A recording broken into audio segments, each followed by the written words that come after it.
This is Rusty Riddle. Give me back my pro wrestling. Ladies and gentlemen, welcome to Give Me Back My Pro Wrestling.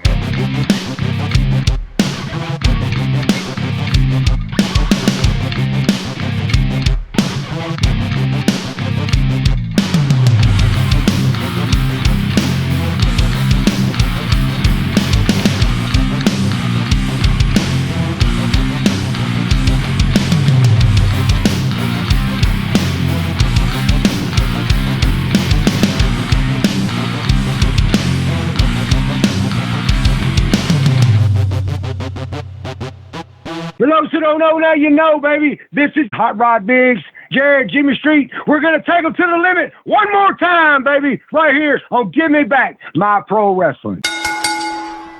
Ladies and gentlemen, welcome one more time to the Give Me Back My Pro Wrestling podcast, and it is me, your host, Jimmy Street, here as always. And guys, I hope y'all are having an awesome day.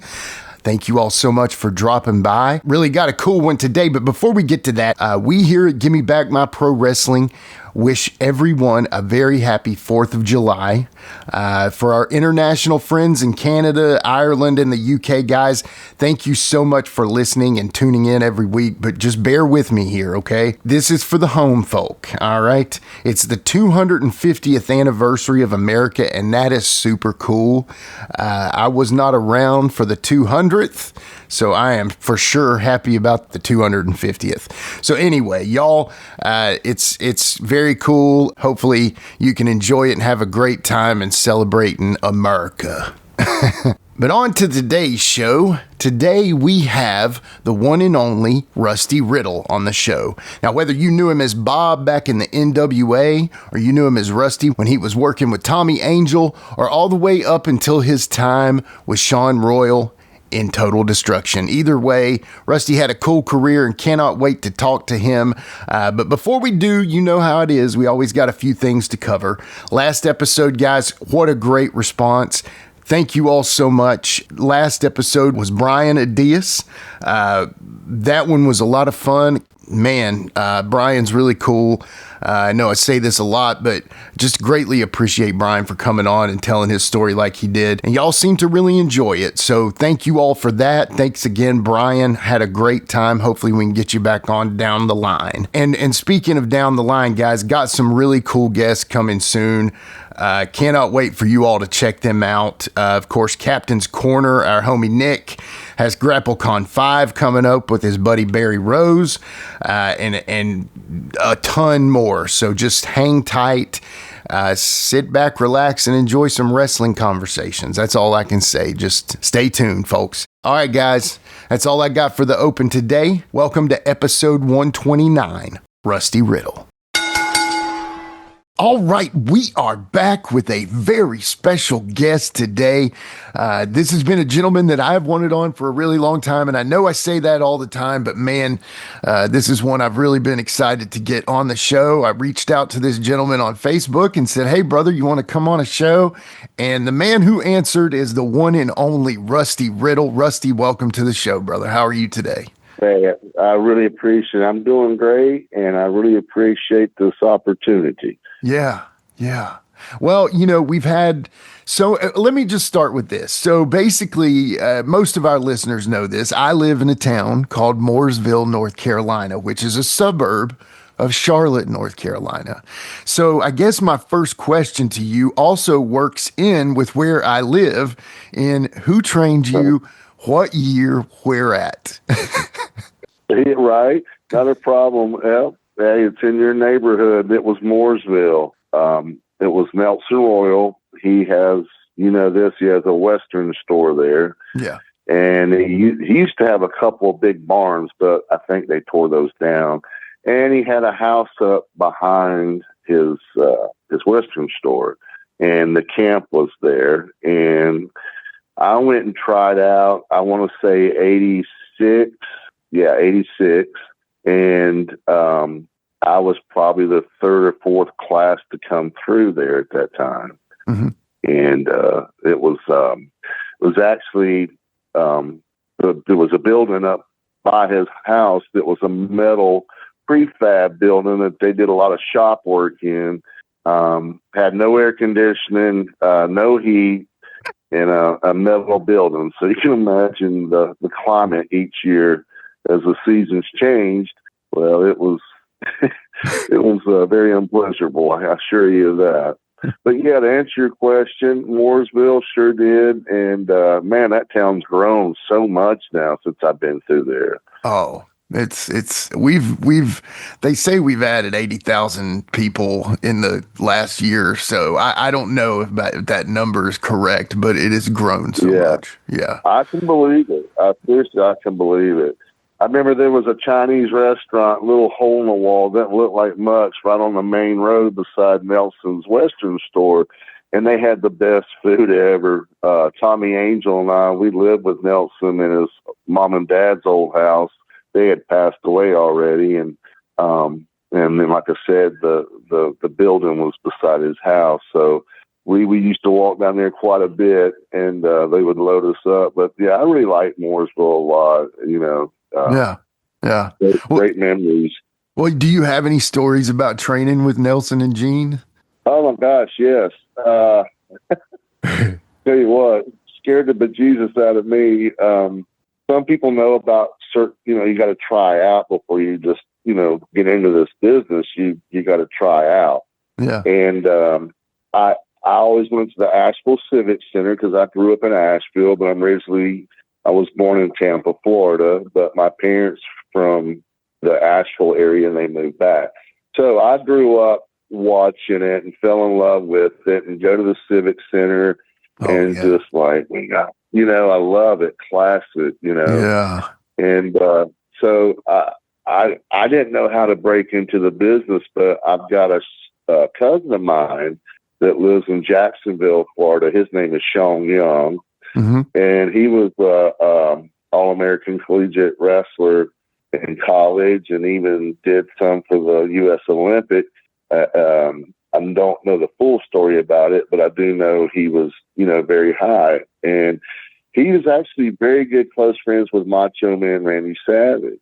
Oh. And yeah, it was awesome. And I told him, I said, when you talk to him again, ask him, how do I break into this business? And he goes, all right, and he did. He talked to him, and Sean got back to me. He said, you better get in the best shape that you've ever been, Yeah. And I go, it's like, it's like that. He goes, yeah, it's for real. You need to get in the best shape, better than military even. I was like, oh, wow, all right.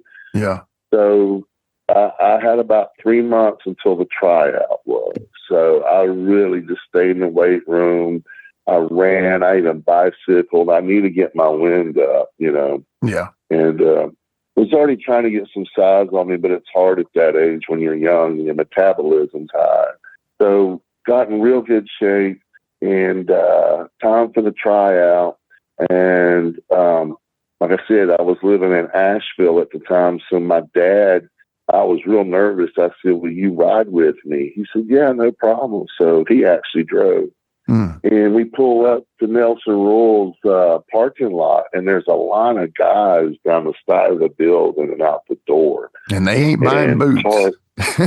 Yeah, no, you're right. Or a saddle.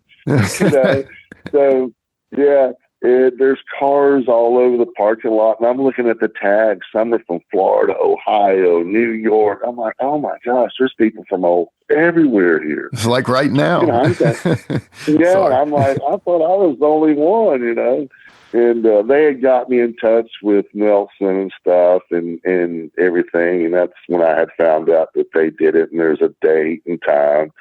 And so the line, you get in line, and that as the line's going down, you go inside. They've got an office bill in the back of the building there at the Western store.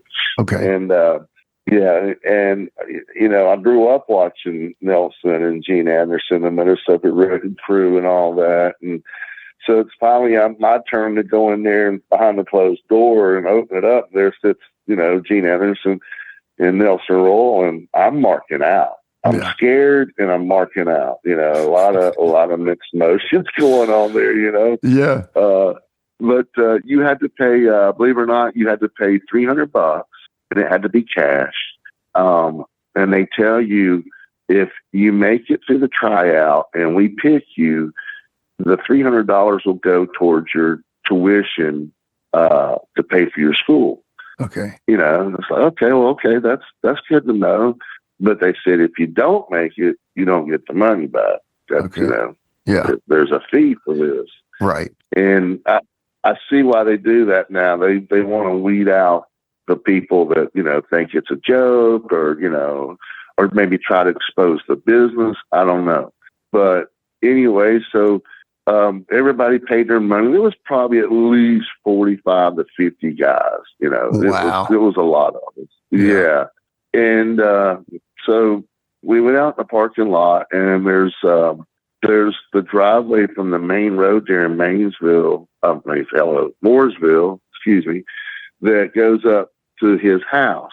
So they walked us up to there, and we come up to the top of the hill, and there's woods and a field. You know, Nelson always had horses and cattle, and he had a lot of property, actually. So they said that, okay, we're going to run, and they didn't tell us how far or what, but we had to follow Tommy Angel. Yeah. And, you know, I know Tommy's been on your show, and he's a great guy. I love him to death. He's like a brother to me. Yeah, he's the best. He's the real deal. And I'll tell you more about him later on. Okay. But anyway, so we get in behind him. He takes off running down the field. We're like, okay, a field. The next thing I know, I said, he's going into the woods. Went into the woods. Yeah, and it's thick woods. There's briars. I mean, you know, you got thorns going in you, and trees slapping your face, and you just getting trashed. You know, it is like, what is this, jungle survivor? I thought I'm trying out for pro wrestling here. So, and I didn't know this at the time, but some of the boys that went through the class, when they have tryouts, they'll come back to help out with tryouts. And they had what they called spotters in the woods. They were hiding.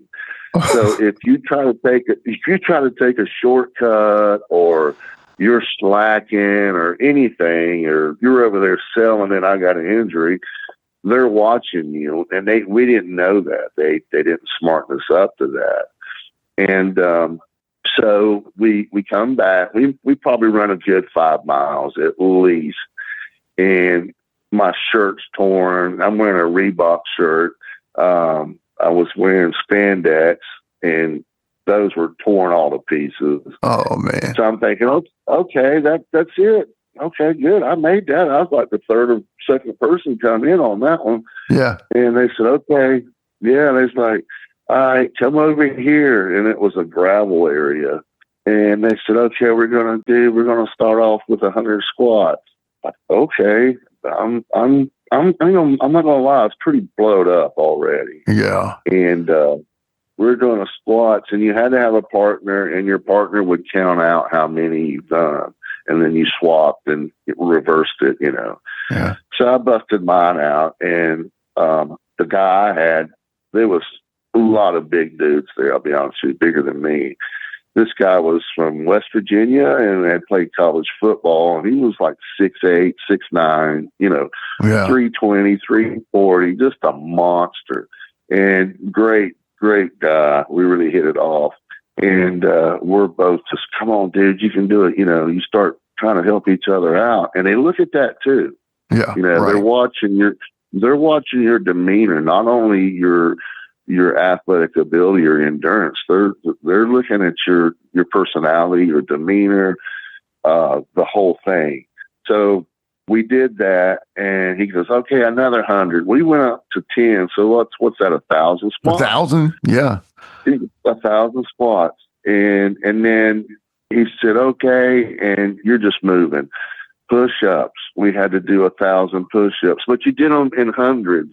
And you give you a break to where the other guy, he'd do 100, then you'd swap. Okay. So you go all the way up to 10. So we did the squats. We did the push-ups. So now it's sit-ups. Had to do the sit-ups. And everybody's tanked. Now people are quitting. They're puking, crying. This is a bunch of crap. You ripped me off. You just wanted money. This ain't right. And I'm going, these people are showing their true characters, who they are. Yeah.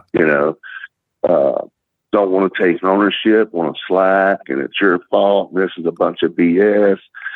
And, they told him, hit the bricks. And my dad was in the parking lot waiting on me and everything. And I saw them go, these kids are going over the hill. There goes another group of people. There goes another group of people. And then they took us down this valley-like thing. It was a bank on both sides, real high grass. And they got us in the middle of that thing, and they said, get on your partner piggybacking. So I was like, oh, dear Lord, what are we getting ready to do?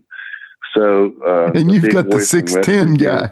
Sorry. Yeah. I mean, out of all the guys, I've got to have big ones over here, So he copped on me and everything. He goes, man, I'm sorry, dude. I said, it's all right, man. We got this. So now remember, I'm telling you, this is like summertime in this high grass. I mean, it's up to your hip, your waist, your thigh, and it's very slippery. And they know you're not going to make it all the way to the top. You could just tell right away. Well, I slipping, picking him up, slipping, getting up, just dig. Well, I trashed my knee. I twisted it real bad. And it started swelling up on me instantly. I was like, oh man, this ain't good. And they saw me fall, and they saw what happened. And but I got back up, I tried again, and the guy that I was holding, he was trying to be as light as he could, bless his heart, and he's trying to work with me, So I said, brother, I appreciate it. And they go, all right. And they would call me Reebok because I had it on my shirt. I'm like, Reebok, switch with the big man.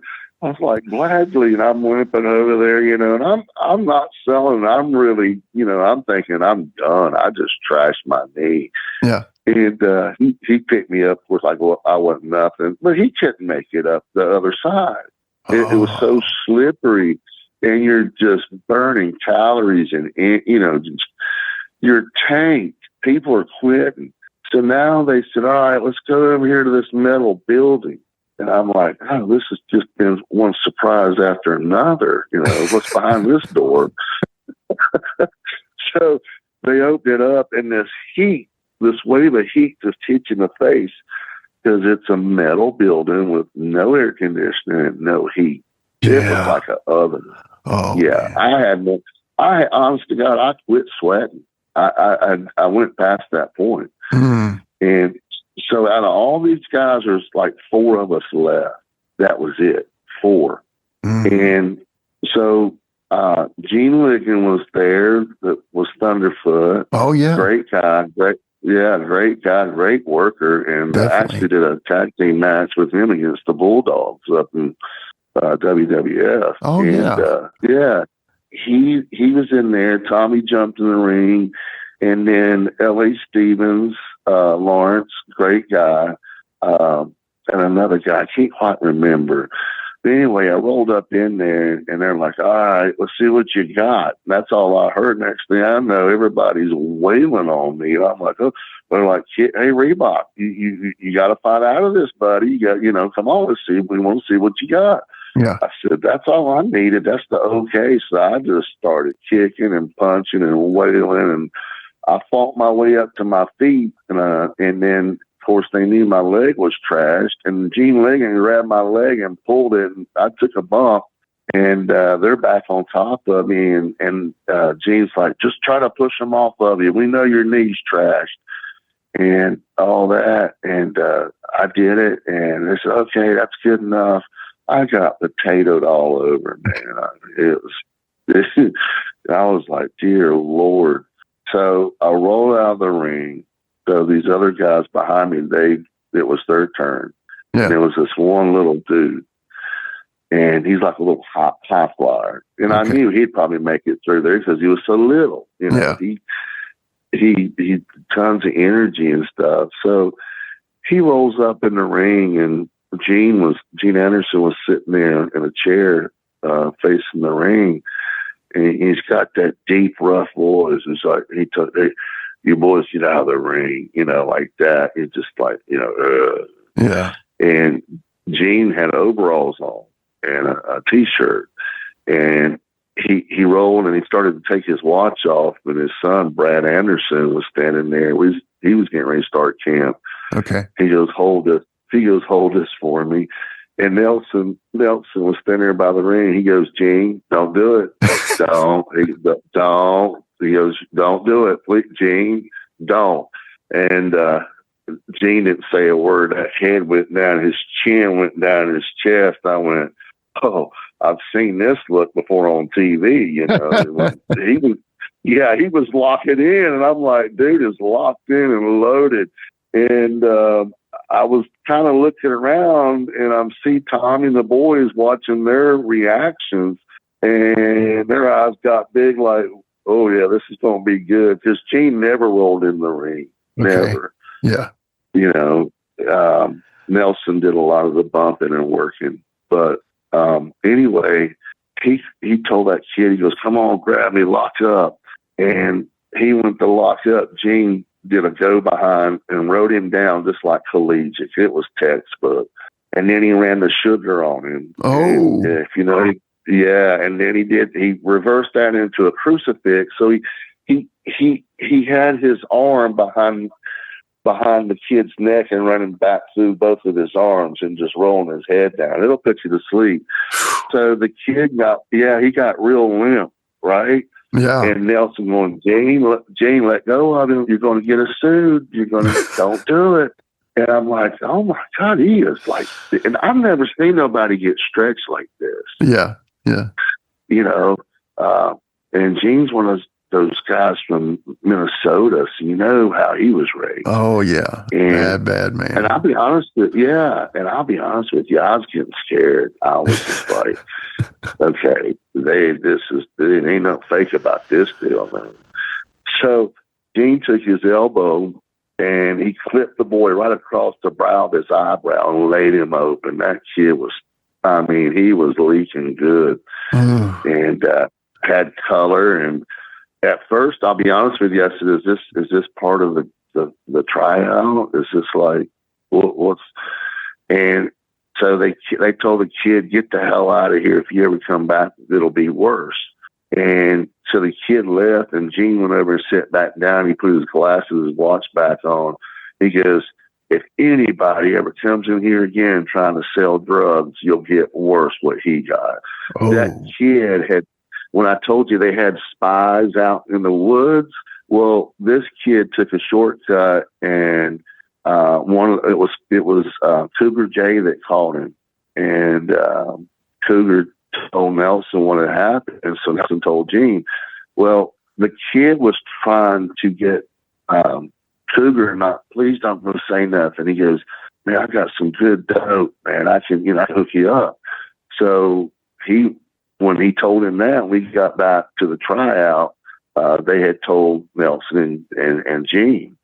Didn't tell nobody else, none of the other boys. They kayfabed everybody. It was only 4 people that knew, Yeah. And they didn't say a word to that kid, and that kid didn't even know what was getting ready to come down on him.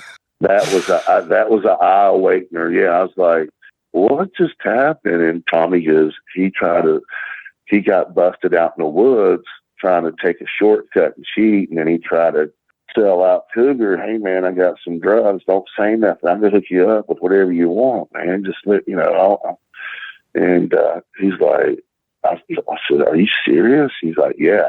I said, don't worry, I don't do drugs, man. We're good. Did you ever see that kid again? No. He went down that driveway in the parking lot getting his car. Now let me remind you again, my dad's sitting there watching all this. He can't see what's going on in the barn. He just sees people coming down, puking, bleeding, beat up, and now here comes a kid bleeding and screaming. Yeah, his face was covered, and but Gene knew where to hit him and how to hit him, and didn't really put a lot of effort into it, and laid him open. I mean, it was. And what was funny though, Nelson told Gene, he goes, Gene, now we got to pay to have the mat clean again. And I told you, man, we can't afford this. So Nelson was pissed off that the mat got dirty. And, that's another thing. If they caught you getting in the ring and you don't wipe your feet off on the edge and you step up in there, you'll get a beating. Oh, yeah. That's like the most disrespectful thing ever. Oh, yeah. And I get it. I don't want trash in the ring, taking bumps.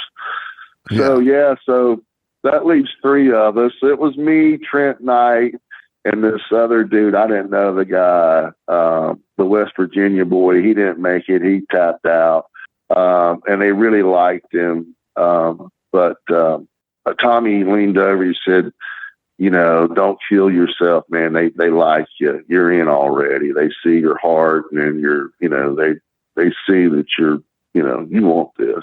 Yeah. And he goes, hell, you've already got a nickname. I said, that's good. He goes, oh, that's good, dude. That's all good. Yeah. Yeah. So, they don't give nicknames out to guys they don't, want to see, I guess. No. Right. No, they don't. And I was like, oh, okay, that's cool. And I really took to Tommy because Tommy's a great guy, real laid back, Totally. He's one of these guys. He thinks before he speaks, and he doesn't let his emotions do his thinking for him. Right. And I picked up on that, very smart and just great guy. I mean, I can't say enough about him. He's like a brother I never had, and I really took to him. And so after it was all said and done, Gene called us over there. We come out of the building and walk to the top of the driveway, and he said, okay, next week, you guys come back, be here Thursday at 6:00. Yeah. Okay. So I finally come walking back down the driveway to go to the parking lot. My dad sees me coming, and I'm limping. I'm beat up. I'm shirt torn, bleeding, just, he's like sitting up in the seat like, what the heck, man? So I said, I opened the back door, and I just fell in the back seat. I mean, I crawled and got in the seat. He turned around. He goes, are you okay? I said, yeah, it's all good. He goes, I'm seeing people coming back, beat up, bleeding. One guy's puking. Another kid come down here screaming. His face was bloodied. And I don't see him nowhere. So I'm trying to tell the whole story like I'm telling you. Yeah. And, he looked at me again. He turned around the seat, and he's like, you sure this is what you want? I said, if I can make it through this, I can make it through the rest of it. I surely to God I can, Yeah. I said, and he goes, all right. So it's about 2 hours, give or take, from Mooresville to Asheville. The deal, you go up 40 that way. Yeah, yeah. So I'm in the back seat, and I'm locked up because I told you I've sweated everything. I had nothing in me, no electrolytes, no fluids. I'm locked up. Yeah. So we get to the house, and Dad gets out, and he goes, you coming? I didn't even set up. I said, you're going to have to help me. He goes, are you serious? I said, yeah, you're going to have to help me. So he opens the back door. He pulls my leg out, and I got my arm around his neck, and he walked me into my bedroom and just dropped me in the bed. I think I slept for at least 2 days. Oh, man. Yeah, it was brutal, brother. I ain't going to lie, man. And I see this stuff now the tryouts down. I'm like, that's all you had to do? Really? Where's the ticket? Are you serious? Oh, yeah. It's like the Marine Corps when they can put their hands on me. Yeah. But yeah, I was like, holy crap. Man. So, that's how it started. And you practiced Thursday, Friday at 6:00, and then you would come back Saturday morning and be there around 10. Mm-hmm. and start all over again. And they start off teaching you how to take a bump, basically throwing yourself back and smacking the mat. And you want to tuck your chin, as you don't want your head bouncing off the mat. Right. And what really even stunk about the whole thing in that metal barn was the ring we had was an old NWA ring. It didn't give. Oh. That ring did not give at all. It was a lot like Japan's ring. You didn't bounce on it. You skipped like a rock.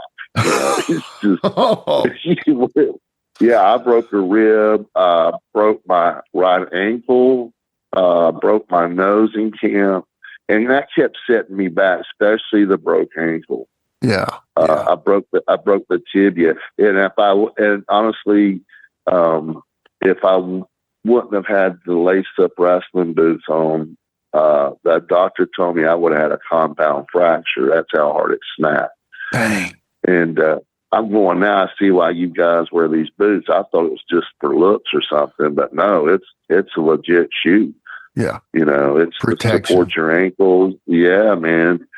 And because the Road Warriors and Sting and the Nasty Boys, all those guys wear those in loose boots. And I guess there is a theory you don't have to spend all that time tying them up, but I'm sure there's protection you're getting though. And you're right. And also too, they that's a different style. Like look at the Steiners; they lace up. Oh yeah, but they're just as big. They're not as tall, but they're just as big and strong. Yeah, right. But, you're right. That's the difference there, where you've got a brawler or you've got a college All-American technician that just works circles around you if he wanted to. Yeah. But yeah, I can't do the loose boot thing. I always couldn't understand how Von Erich was barefooted after breaking my ankle. I'm like, how do you do that, dude? Oh man, my hat's off to you. I'd be so afraid I'd roll an ankle. He broke toes all the time, though. He did. Yeah. Yeah. As a kid, I watched him. I'd come home from school and watch ESPN, and I was just like, yes, Von Erich, man, those kids are the real deal. Oh, yeah. Definitely. Yeah, absolutely. Well, so what led up to your first match? How did that happen? And who was it against and where and what name did you use? They will eventually feel like if you're ready, they come and tell you, you're about ready. But there again, in this business, they don't tell you nothing to the last minute. They'll give, I call it hints. They'll throw you hints like, you might do this, or you need to do this, or think about doing that. Those are hints, right? Right. And I can take a hint, but I knew my time was getting closer. I was healed up permanently. So Dusty Rhodes at that time was the booker. Kevin Sullivan was the booker in the talent agent, and then Gene shared an office with Kevin Sullivan there in Charlotte, but. They told me, Gene goes, your first match is going to be at TBS next Saturday. You got to be there at 10. You need to ride with Tommy and Ellie Stevens, which is Lawrence. Yeah. And I said, okay, not a problem. And he goes, who do I have? Your talent agent and a part of the booking. He goes, you got Ron Garvin. I was like, oh my God, please no. I've seen that show. And this is at the time that Flair was getting ready to drop the belt to him. Oh, in that cage match. So they were building it. Yeah. Yeah. He was. I think he was about 3 weeks out from taking the title. Wow. Yeah. So, and thank God I knew him already, because even though I was not, left from the school and was able to go work now, they would make me, you need to go watch this show. Your name's on the list, just go watch. Okay. Don't, and they tell you, don't go in a dressing room, but you can go back there, but don't go, and because they gradually start introducing you to the guys, they, one by one, and they, this is Nelson and Gene's boy. And they all was really, they look at you like, oh, okay. You had respect right there, right off the bat. Yeah. They're just like looking forward to working with you, man. So, Ronnie, that's what we call him, and I called him. He liked to sit there and watch matches, and there was a chair there. I was sitting there. He sat down beside me, and I didn't say a word. And he tapped me on the leg, and he said, "You're one of Nelson's boys, Gene." I said, "Yes, sir." He goes, "What do you think so far?" He's picking my brain, So we're talking and stuff, and I said, "I'll be glad to give you a ride to the airport to save you some money on a cab or something." He goes, "Hey, kid, I appreciate that." I said, "Yeah, I live here. This is my hometown." Yeah. So, and he was like second to main event. So he got done, showered, packed. We jumped in my car, and I'm talking to him, and he's telling me some of his stories, and I'm just marking out big time. He goes, "Me and Nelson used to just beat the foot out of each other." I said, "Yeah, that's what Nelson told me." And I said, "Do you know that you hadn't, what I'm going to have to do?" And I'm picking his brain. So anyway, that Saturday comes, and I saw him come in the dressing room, and he come right to me. He said, "It's the day, isn't it?" I said, "Yeah, today's the day." I knew what was coming to me. I knew what was coming to me. And he's just smiling at me, and I'm like, "Oh my God, this man's going to brutalize me," And Tommy, and everybody they were ribbing me. They were working me. They're like, "Dude, you got to lace your boots up tighter than ever. When you tie up your wrist with tape, brother, you better put an extra tape on there and real tight." Yeah. I'm like, "Okay, come on," So you walk through the curtain at TBS Studio. They got a long curtain. Well, behind the curtain was a door where they had us dress. And it wasn't a locker room. It was just a big room with chairs. We all, sit along the walls, and they had a monitor back there. And Barry Windham had a headset with a mic. He's talking to Dusty in the recording booth, and Dusty relays everything. They go back and forth. Okay. So it's getting close to my time, and they saw my name, Rusty Riddle, and Dusty's like, told Barry, he said, "Tell that kid he can't use that name." So Yeah. Barry puts his hand over the mic, over the headset. He covers up the mouthpiece.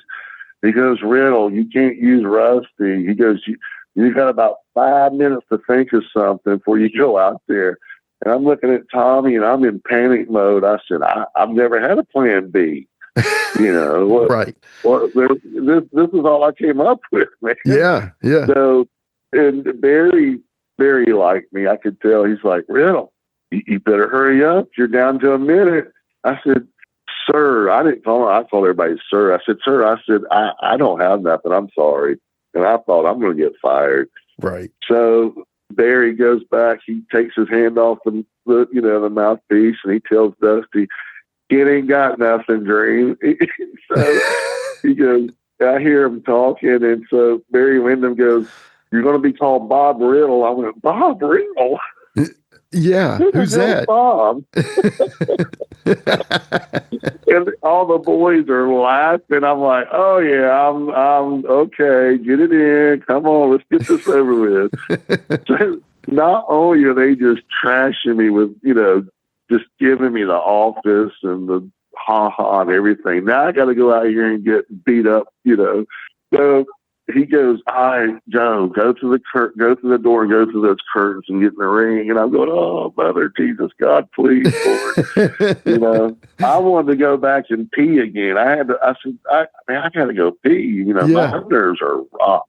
So I get up in the ring, and you can hear the fans are real close. There's maybe 40, 30 at the most, somewhere in there. It's real small there, if you remember the old TBS Studio. Oh yeah. And they're right up on you.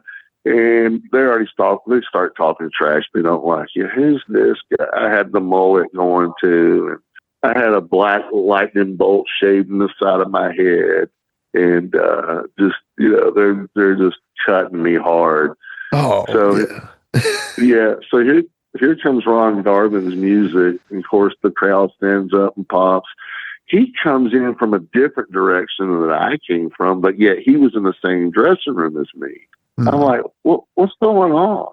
And he had that towel around his neck. He always did. It had his initials on it. Right. And, he rolled up in the ring. He took the towel, threw it to the crowd. They're losing their mind. And I could hear Jim Crockett and the announcers and Tony Schiavone talking about me and that. And so Ronnie didn't really talk any spots or nothing.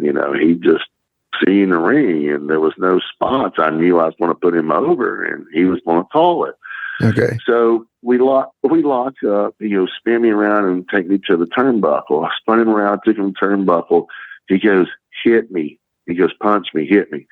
And I went, I was not taught to hit because at camp, they said, you're to never throw a punch. We don't teach you that until you're ready for that. You don't throw a punch. Well, Garvin didn't know that though. He didn't really know what went on at the camp. Right. And he goes, what? And he spun me around and pushed my chin back. I mean, I was damn near, back of my head was touching the post almost. Oh. And here comes the chop. And he paintbrushes. He comes from straight down with a full palm. He doesn't do like Flair or Steamboat or, Benoit. Yeah. He's more of a, we call it paintbrush. As soon as he did, my adrenaline's going. I definitely felt it. And I looked down and my chest is bleeding. He'd laid me open a little bit. That's how hard he had hit me. And I didn't color. That was real color. I hadn't learned nothing. I didn't know nothing about that either. They didn't teach me that. And so he laid me open and he spun me around, gave me a snap mirror, got me in a rear chokehold. He goes, it's nothing personal. And he's doing this, and I'm going, oh, dear God, he's getting worked up. But he talks to you. He said, I had to do that to get you to calm down. He goes, you are a freaking mess. I said, I'm sorry. He goes, don't apologize. Don't ever apologize. He goes, you're doing great with yourself. And I'm like, oh, okay, this is good. He's giving me a compliment now. He goes, but you're not going to like what's coming next. He goes, just stay. He goes, just stay there. And he did the punch on me and I just stayed there. I laid flat. Well, then he starts doing that Ron Garvin stomp. Oh, I've never seen it. I've never heard about it. And he started up on my left shoulder, went down my arm to my hands and my fingers, down my chest, my stomach, my hip, my thigh, my shin bone, and then my foot. So he's doing this all the way down. And I'm going to tell you what, he was laying it in there. It was really hurting. And I didn't have to sell, brother. It was a natural reaction. And I was like, oh, my God, I must owe him money. He's pissed. So he comes back the other side and he hits the right shoulder and he bends over and he goes, raise your head up. I didn't hear that. Yeah. I didn't hear that. I'm sorry. But he did the Ron Garvin stomp. The finishing touch was on my skull. And I realized why he wanted me to lift my head up, because when he stomped my head, honest to God, I thought my eyeball, my right eyeball, I'll get it out in a minute, sorry, he was going to pop out of my skull. I'll just be honest with you. So, and then he sits on me and pins me. That match is in the Danger Zone tape. Okay. It was, yeah. And we got back in the dressing room and he's waiting on me and he's, that little sideways smile he does. Yeah. He's got that little, like, ha, ha, ha. And he goes, are you okay? I said, yes, sir. He goes, now you know why I wanted you to lift your head up? I said, I didn't hear a word you said. I'm sorry. He goes, yeah, but you learned, didn't you? I said, yes, sir, I sure did. And he goes, welcome to the big league, kid. I said, thank you, sir. And I said, it was a privilege. And he goes, not a problem. And he goes, next time it won't be as bad, I promise you. I said, oh, okay, gee, thanks. But I worked him many other times. Matter of fact, me and Tommy worked him and Jimmy Garvin a lot. Oh, man. And they always took care of us, but we worked our butts off for them. We liked them. Yeah. But you didn't want to mess with Ron Garvin. No. The man is hilarious. His stories, and I didn't know he could fly a plane. Yeah, him and Jimmy. It's crazy. Yeah. It's like a Garvin family secret or something, you know? Yeah. Nelson Royal would fly with him a lot, and Nelson show up at the airport, give him $60, and they'd get at least four or five boys. They'd all chip in. You're back home and in the bed. $60 for gas here. Dude. Yeah. And the Garvin boys are the ones that started smartening other boys up. Yeah. That's cool. So, speaking of another tough guy, one of our favorite wrestlers from this time we love talking about is Uncle Ivan Koloff. Do you have anything about working him early on?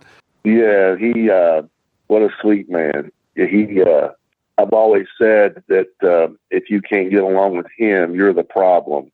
And you don't want to be a problem to him. Yeah, right. The outcome's not going to be good, Definitely. And he really took to Nelson's crew, all the boys, and he always was very good. I mean, he's beat me with the chain, and I mean, the way he does it, it blows my mind. It looks like he's just killing you. And but yeah, I jobbed for him many a time, and then after I quit jobbing and was starting to, come into my own. He worked for Nelson when Nelson started South Atlantic. Yeah. Pro wrestling. That was Nelson's. Yeah. So I got to work him a lot there. Nelson hooked us up. And when we got there again, us old timers, I just knew to put him over, whatever he wanted. Yeah. No questions asked. And he knew I'd give it my all for him. Yeah. So he's like, I'll see you in the ring. I said, yes, sir. And went in the ring, they're calling me out. Well, Nikita wasn't dressed out. He was in street clothes, but he come out with him. Oh. Uncle Ivan. Yes, Nikita, another great man. Definitely. So we got in the ring and we locked up, and he goes, get headlock on me. I grabbed the headlock. He goes, tackle. I hit the ropes, tackle. And I'm thinking to myself, wait a minute. This is the first time he's ever gave me any spot, Yeah. So I'm like, okay, this is cool. And he goes, I went over to pick him up. He goes, slam. I slammed him. And he goes, get, reverse headlocks. I got the reverse headlock. So and I saw what he's doing. He's trying to get the crowd on my side. Okay. And he's, I'm doing the surfer gimmick type, bleached blonde hair and the surfer paint on the face, that kind of thing. And he goes, okay, time to shine. His time's coming. So he goes, let's do a hope spot. I said, all right. So I'm getting on him, and he said, get my leg. I got his leg, tripped him, and started working his leg, trying to work a body part. There again, that's what we were taught, the philosophy, work a body part. You're telling a story. And I was working his leg, and, and so finally it's time for him to shine. And he takes the boots to me and kicks me in the head. I powder off, and he gets on me really good, So he turns around and slams me, and then I'm coming to him. I'm spinning to my left. I'm feeding him. And he goes clothesline. He gave me the clothesline. Well, I knew what Ivan wanted, and when you really love this business and you like the guy you're working with, your mind is really into it. Yeah. As far as the psychology, I really want to make him look good. Plus, show him what I can do too. Yeah. I would feed him without him telling me. I would try to feed him his favorite move. So when I took the two bumps, I rolled over, I leaned over the second rope, I'm on my knees. He saw it, He saw it. I didn't have to look back. I felt him hit the other ropes. He's coming. He saw it, took it quick. he hits the ropes, comes and does that flying front shot, where he puts his butt on your back and his legs go on each side. Yeah. And so I'm selling that, right? And he likes to do a boot.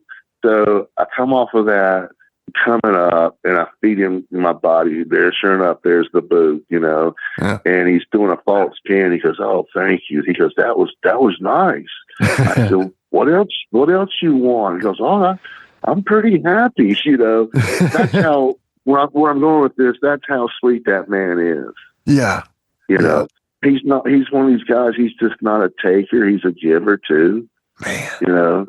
And Tommy and I, we always was taught to get there an hour before you're supposed to be there. Right. Okay. And Uncle Logan was the same way. He was probably one of the first guys always there. And we'd sit in the dressing room, he'd just killing time.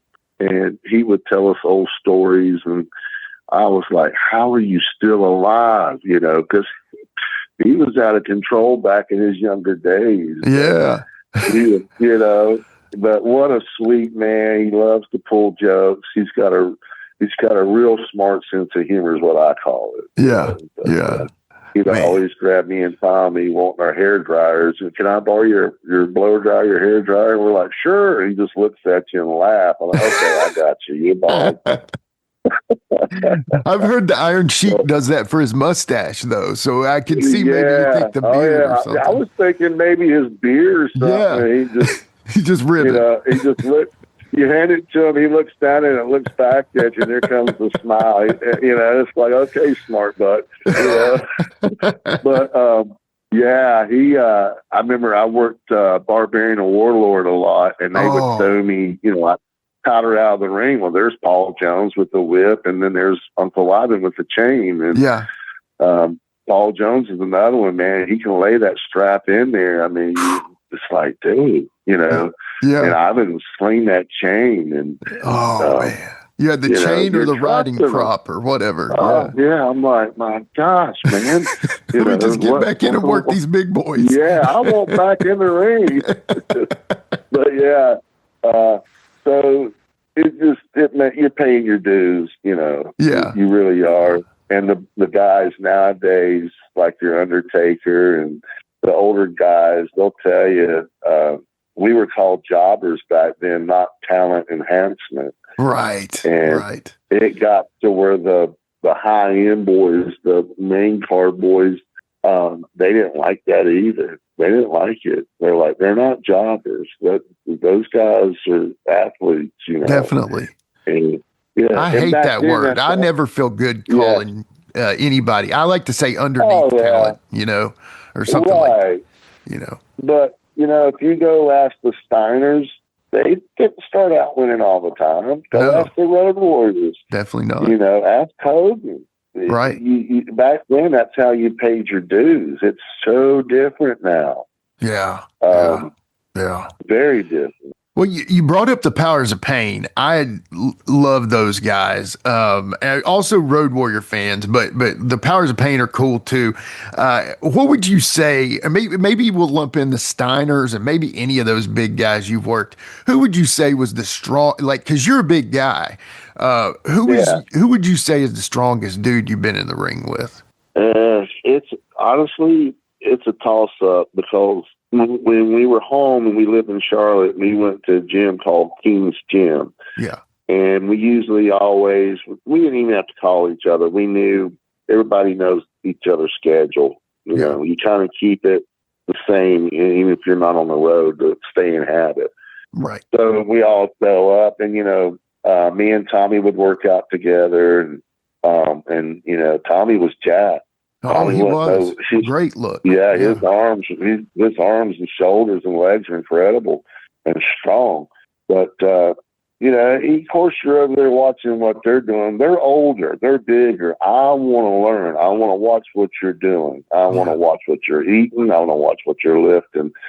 And to be honest with you, the Steiners, the Road Warriors, Powers of Pain, all of them, pretty much the weight is real close together. They warm up if they're doing shoulders, let's say. Well, they would warm up doing shoulder, behind the neck press, shoulder press, behind your head. Well, they'd warm up with 315 pounds. Ooh. You know, yeah. And yeah, they're running gear. We're all running gear back in the 80s.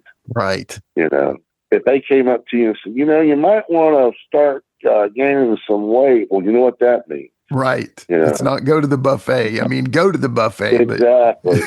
But it's nothing against Harley Race or Dusty Rhodes or Dick Murdoch, even Gene Anderson. Yeah, those guys. I'm not putting those guys down. Right.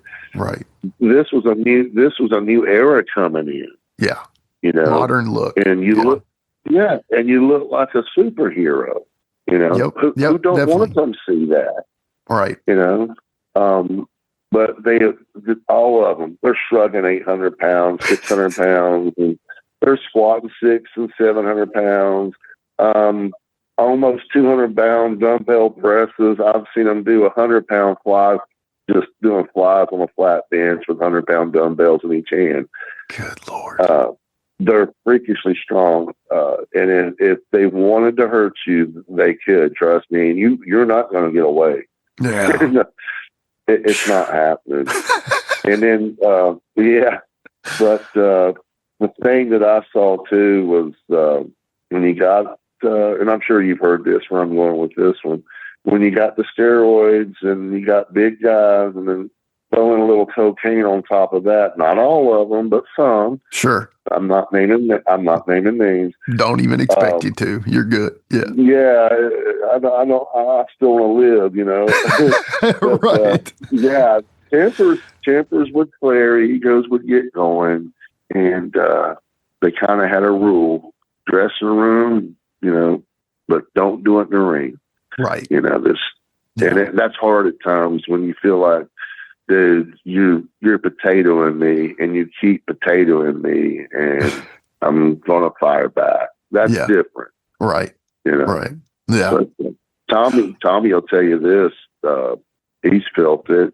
The way they press slam us, they don't need help getting us up. Right. And we're 250 and 270. We're nothing to them. Yeah, they're warming up with you guys. Well, did you see the one? I mean, it was a Noki, I think. The Road Warriors over there. It might have been Hogan. You know, Hogan's 300, and they're press slamming them. They're going up. Yeah. And they're not helping them. And Hogan almost looked like that they just took him up. He almost they did. Yeah. Yes. And it freaked him out. You could tell he freaked out because he started wadding up in a ball. When you take a press slam, you want to stretch out. Yeah, but see, that's part of the trust. And that's part of the trust. I'm trusting you that you don't drop me on my head. I'm gonna stretch out here. Yeah. But Hogan, that's never been done to him before. He didn't know how to take the move. Brother, it's a freaky feeling. You know, you're past the turnbuckles. You're up.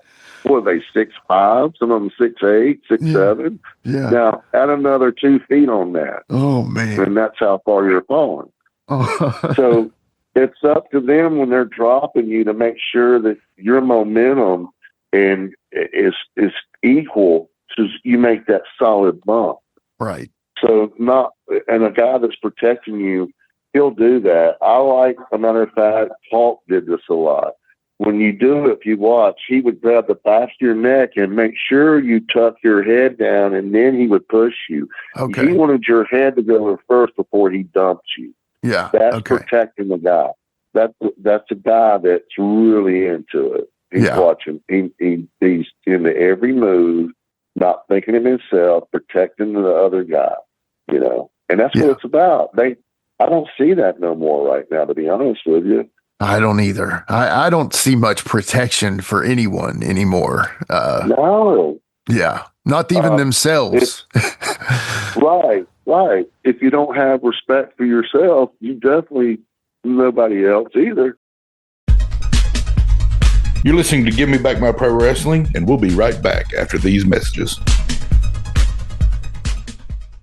Are you a pro wrestling fan? Well, stop by Captain's Corner, where you can get autographed photos, cards, magazines, and figures from all of your favorite wrestling superstars of the past, present, and future. You'll also be able to participate in live signings in the weeks and months to come. Make sure to stop by Captain's Corner on Facebook and give us a holler. Remember, cheers to the working man. It's the mutant psycho savage, no mercy demolition.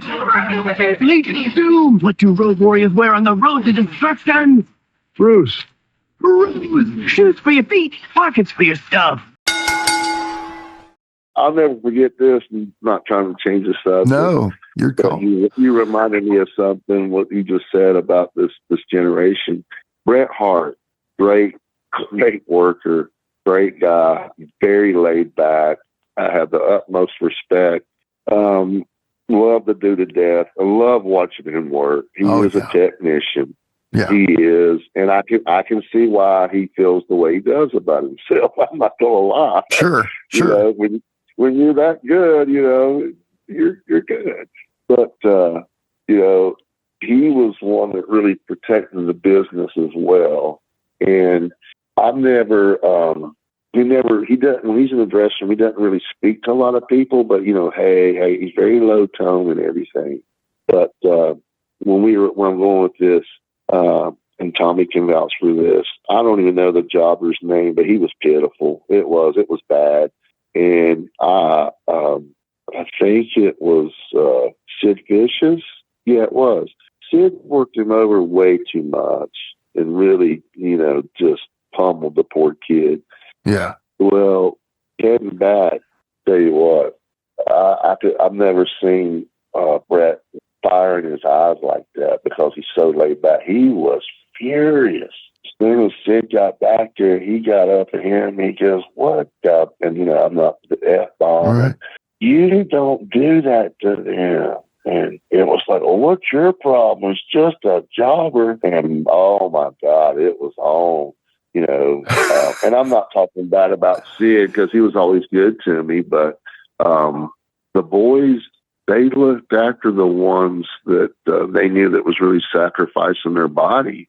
Yeah. You got people like Vader, broke that kid's back. He goes to slam him again. The kid told him, "Don't touch me. Don't do it again." Yeah. You know, Yeah. And I'll be honest with you, we were all waiting for him to get his butt kicked. He was a bully. A Vader. You know. Yeah. Yeah. And when Orndorff put the boots to him, I was there at center. Oh, you saw that?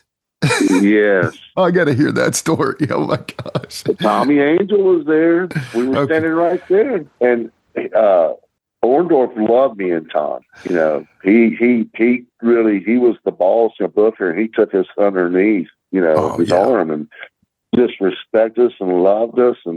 And the first time he told Vader, that second time he come walking back through, the boys were standing there. A lot of people don't know this because there's a few of us.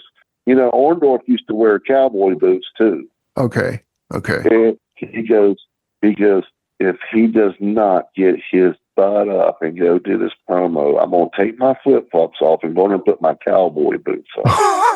He already knew what he was going to do is what I learned, what we learned. Because when he went and kicked him, we're like, now we know why you wanted your cowboy boots. He blistered him. He punted him like a football. Oh, it was, man. And we were all like, yes, get him again, you know, like, oh, beat his ass, you know. Just, you know. And I'll be honest with you, me and Tommy, if we had to work him, we would have, but they also knew that we're not like these other guys. He starts that on us, just like what Sting did. Sting's like, hi, dude. Yeah. Calm down. Yeah. Yeah. Just Sting's tough. He's a big boy. Too. Yeah. Yeah. And the brother can jump out of the gym. I mean, that's when he does his splash. I'm like, dear. His thighs were the size of my waist. You know what I mean? Back in the day. Yeah. Well, he's squatting 600 and 800 pounds. Jeez. I saw it. Man. You know? Yeah. And none of this half squat, you know, all the way down. But yeah, no, he always got, he used to get frustrated with me. And I'll tell you, this is a good story, and I've worked him a lot. He called me Riddler, and he got mad at me. We were in Baltimore. Yeah, it's Baltimore doing TV taping. No, I'm sorry, it's Philadelphia. We locked up. He goes, take me to the corner. I took him to the corner. He says, gut shot. And he said, gut shot, and then punch me, and then back up. So I gave him a gut shot, come up, threw the punch. Well, there again, this is when I'm Bob Riddle at first. So I haven't been taught how to punch very well. If you remember me telling you that. Yeah. So if you watch that on tape, he takes his finger and goes, "Come here," like a principal at a school, your father, come here. And I went, yeah, that looked horrible, and I'm going to pay for it. Yeah. He spun me around and wailed on me, but it stung. But and as he's doing, he goes, the next time I tell you, like your mom when she whips you, she's talking, He goes, lay it in there. I said, okay. I got it. So he posts me and does the splash. My dad was with me, and he was down in the dressing room. He rode with me. And we're sitting back there, and Sting come back. He's a little hot. Yeah. And then I finally come back through. He goes, Riddler, come here. He goes, what was that punch? That was horrible. And he goes, and don't say I'm sorry. I go, look, man. Yeah, sounds like Sting, doesn't it? Yeah. He goes, that was horrible. I said, man, it taught us how to punch yet where I came from. And I don't think he knew really much about Nelson and Gene, but was learning about them, Sure. Yeah. Because he had just come up from the UWF, right? Not too long. Right. Down in Texas and out in California and all that. So, he goes, well, we'll let it slide this time. And I said, look, because he was so good to me. He made me feel like the top guys. Plus, you got a nickname from him. He called you the Riddler. And it was awesome, and we always busted our butt for him. But he, after I worked him after that, I said, I got you. I said, but man, you make me nervous. He goes, what do you mean I make you nervous? I said, I'm trying so hard not to mess up to make you look good. I'm nervous. Yeah. And I said, and I did. I said, I guess do what Ronnie did, bat me up and chop me real hard and snap me out of it. He goes, okay, all right, well noted. He did this. He goes, well, maybe next time I'll catch you with the towel and pop you with it real hard. And I said, oh, hell no. So yeah, that's how they would, I know you can do better. What's going on? I told him, don't take it personal, dude. You just make me nervous. That's all. That's it. Right. It's a good nervous, but I said, we're good now. You understand me. I understand you. Yeah. And, I used to wear long tights, but I always shaved my legs and we just did, Yeah. Right. Keep the hair from, and I was, we were doing TV tape and they were running late. So we're in the locker room and Sting and him come in. I'm sitting there shaving my legs, not with a straight razor, but with electrical. Yeah. He goes, Riddler, why are you shaving your legs? You wear long tights. I went, wait a minute. Your legs are shaved. Like that. He goes, that's beside the point. And I told him, I said, well, the ultimate compliment, don't you? He goes, what? I said, somebody that copies you. He goes, oh, okay. I said, oh, okay. There you go. I said, if somebody copies you, that's like the ultimate respect, and just, and he just smiled and went or sit down and just looked at me and shook his head like, dude, you're out of control. Yeah, he's great, man. Let me ask you something. You brought it up a minute ago, and I think I remember seeing you as Bob Riddle a ton, but I don't know if this coincides. Did you turn to Rusty and use the surf suit at the same time, like when you changed up? Yeah, because, I was still jobbing, but if you watch, I was fighting back. Getting some more offense. So, getting more and more. I earned it. So Dusty was not the booker no more. I said, well, he ain't here. Yeah. So he's gone. And also, I had heard Tommy told me this, that he didn't want me, and I'm nobody to Dusty. I'm not going there with that. Sure. But Dusty, he protected his name, his trademark. I get it. He felt like my name was too close to his name. I don't see it, but that's what I was told too. Rusty Dusty Dusty. Rhodes, Rusty Riddle. Yeah. Huh. So Okay. I kind of see where he's, and knowing Dusty, and plus he was looking after my best interest, because he did tell me, right now you don't want to use your real name, because you're going to, 4 years at least, you're going to just job. Right. That's it. That's what you're here for. Yeah. And I said, okay, I trust you. But I knew, I said, okay, I can use my name. And I liked it. It had a ring to it, Oh, yeah. The double R, definitely. Yeah. Yeah. Just like, I like Triple H's gimmick. I'm not going to lie. I love that gimmick. The Great Triple gimmick. H, Arn Anderson, double R. That was his nickname. Yep. Yep. They're awesome. But that's when it changed. And I actually worked Dusty a lot when he did come up to WWF. You did. I've seen those matches. Yeah. Yeah. Talk about that. He goes, it's me and you, kid. I took that as a compliment. There again, I changed my name, and you're up here. You got fired from down there. And he didn't put the boots to me. There wasn't stiff. He gave me spots, kissed me and hugged me, and told me thank you. Yeah. I've always liked Dusty. He's funny as all get out of. Yeah. And but I'll tell you this real quick. I've only seen him really just raging mad, not mad or pissed off. I call it raging mad. You're just slobbering, and the eyes are bulging, the veins are, and you're gritting your teeth. And Tommy can verify this because he was there. We're at TBS Studio, Mike Jackson in Alabama. Mike Jackson. Yep. Yeah, he brought some of his boys that he'd been training up there and trying to get them, give them a little time in and let them learn. And I'm not putting nobody down, and I'm not saying I'm better than everybody else, but Tommy and I, we put the work in the weight room, the eating, in the ring. We practiced in the ring. We lived with Nelson just because we wasn't.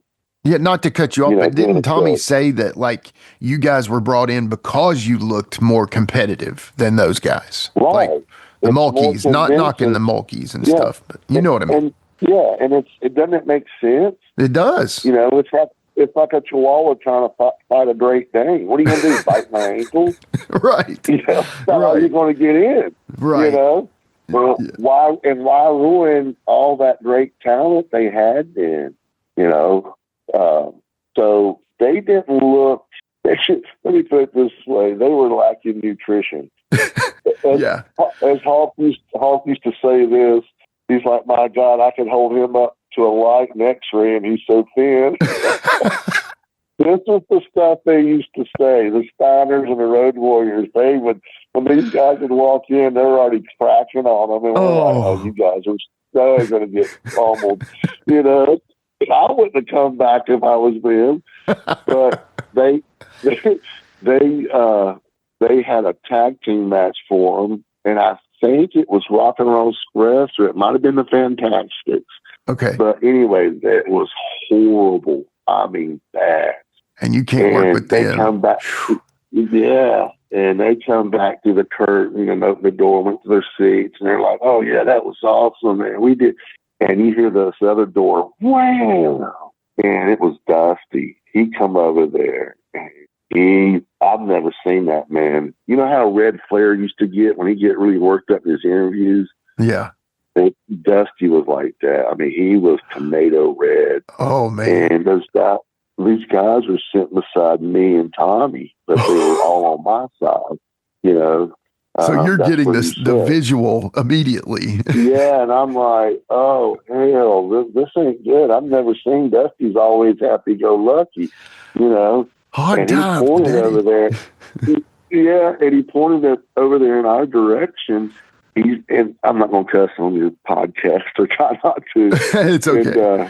And he's dropping the F-bomb, pointing, "Get your effing boots. You don't even, you need to take your boots and throw them in the trash. What in the hell? You wasting my time.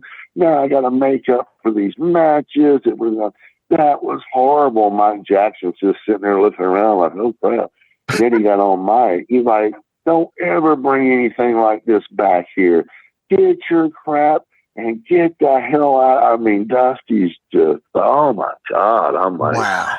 So what's crazy, when he poured it was over towards my direction and Tommy. Well, I'm packing my boots. I've done something wrong. Right. This is how innocent I am. I mean, I'm Bob Riddle. Right. You know? Yeah, exactly. Yeah. You know, and that's how my mom and dad raised me, about respect and honor. But I was getting my boots, and Tommy goes, "What are you doing, dude?" He said, he wasn't pointing at us. And Dusty did. He goes, "Riddle, sit your ass down."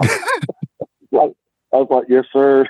And Iron Tully, Tully's a real smart, but yeah, he turned around and he goes, "Really?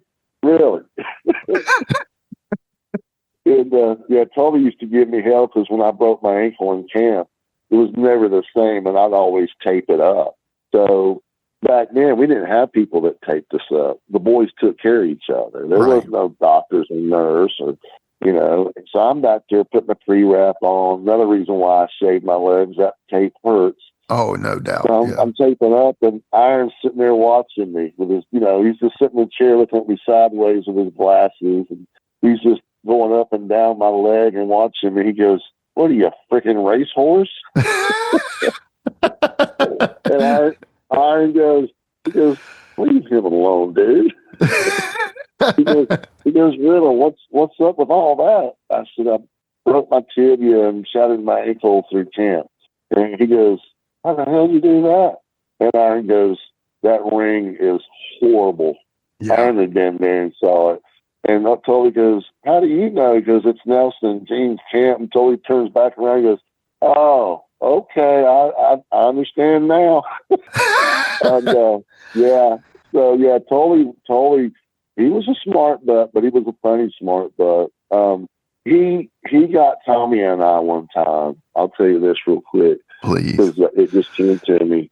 Him and I had went up to WWF, and Tommy and I was going back and forth anyway. Right. NWA, because we wasn't under contract, and so they Vince gets your room that's in your name, and they had me and Tommy together. So Tully got finished before we did, and was staying at the same hotel. Well, he didn't have a reservation, and he knew one of the boys were, so he saw my name. He goes, "I'm Riddle's roommate," Yeah. So we come in about 30 minutes behind, and it's cold. It's snowing, man. It's snowing bad. And we come back, and I go, "Riddle." He goes, "Oh, yeah, your roommate Blanchard, Mr. Tully Blanchard's up there." I said, "He's not my roommate. Tommy Angel is." He goes, "I knew he was lying. I'm sorry." The guy, so the guy gave me and Tommy a nice room. We're like, hell yeah, we got the things of it, Tully would be mad. We only got to enjoy it 4 hours. We had to be back up and on the plane at 6 o'clock in the morning. Oh man! So Tully's sitting at the airport and had the newspaper in his face reading it while we're waiting. I come, me and Tommy goes, "There he is." He goes, "What are you going to do?" I said, "What can I do?" Yeah. I don't get fired. Of course. Tully's tough and all that, but I felt like I could get some good shots in, Right. So he's sitting up, not in first class, but he's close, and me and Tommy are in the back. So he was already sitting there, and he was reading the paper, and he folded it down. He saw me and Tommy coming. He lifted the paper back up, and I could see him looking at us sideways, like, we didn't say a word, nothing, didn't, just let it go. It's Tully. That's what Tully does. And I didn't need any hate. He was, as they say in the mafia, he was a made man. So sometimes you have to just swallow your pride. At times you pick your battles. And I told Tommy too, I said, we don't need no heat, and it's on federal property. This is the airport, man. This is not city limits, and this is federal. It's really getting a lot of trouble. But yeah, he pulled that on me. But he's He's been good to me in the ring. He has been good to me in the dressing room. He's funny and stuff. And but yeah, he was slick. You had to watch him, you know. Yeah. No doubt. But, Well, you talk about yeah. being up in the WWF, and I know you and, like you said, you and Tommy and a few of the others would go back and forth. And I remember seeing the matches with you and him tagging and stuff. And what you got any good stories specifically about your time in the WWF? Sure. There's and please understand, I can't speak for Tommy, but he'll probably agree with me on this. You know, you hear these stories, but a lot of people don't know that Tommy and I, you know, the way we were taught, keep your mouth shut unless spoken to. Yeah. And that goes a long way with these old timers because that's their rule, not yours. That's their rule, and you abide by it. So the first time we went up there, Tommy and I, we wasn't even allowed to dress in the dressing room. We had to dress out in the hallway, people walking around. So you basically take your towel and you'd strip down and throw your towel over your waist sitting down. And, you know, you didn't wear regular underwear, of course, underneath your gear. Right. So you got to get those things on, and then your knee pads and whatever, and tape up, and then so yeah, you're doing this, and people from caterings walking around, people that do makeup, people that do the stage, you're just walking in front of you. It's a madhouse. Yeah. You know, I'm like, hey. And you see the guys in the big dressing rooms, and they're laughing it up and having a good time, playing cards. And here's Tommy and I, like two puppies, wanting to get in, you know. Throw us a bone, man. Jeez. Yeah. But what was against Tommy and I was the fact we was from their competition. You know, back then you had territories before it is today the way it is. And so we were already the outcast, you know. But we're good enough to get booked up here, you know.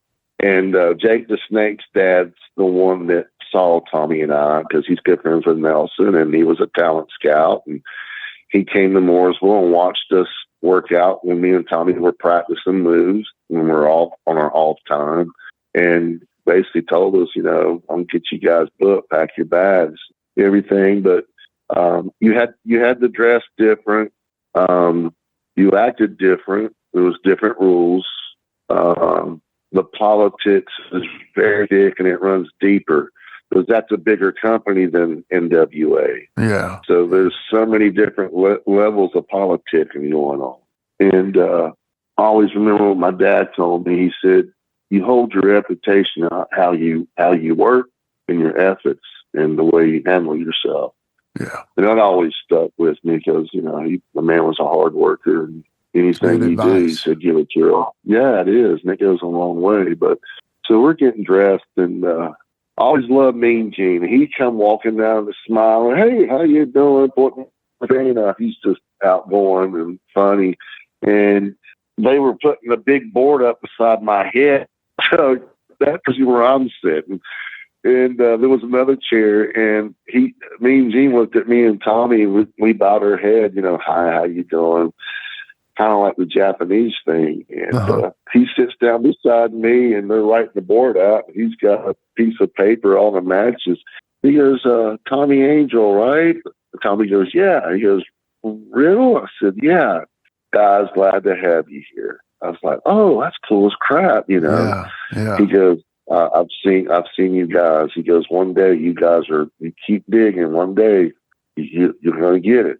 And we're like, "Yes, sir. Thank you for the motivation." And then he slapped me on my knee. He goes, "By the way, Riddle, I know who you got tonight." And I said, "You do?" I said, "Do I have one match?" He goes, "No, you got 4 matches. We do 4 hours here at one shot." Oh. I said, "Yeah." I'm like, 4 matches? But, oh my God, it's going to be a long night.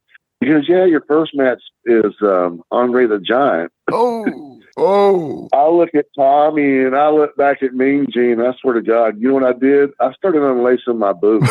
I'm not lying. I quit. I've seen what he's done to people. I'm like, no. Yeah. Hell no. No. And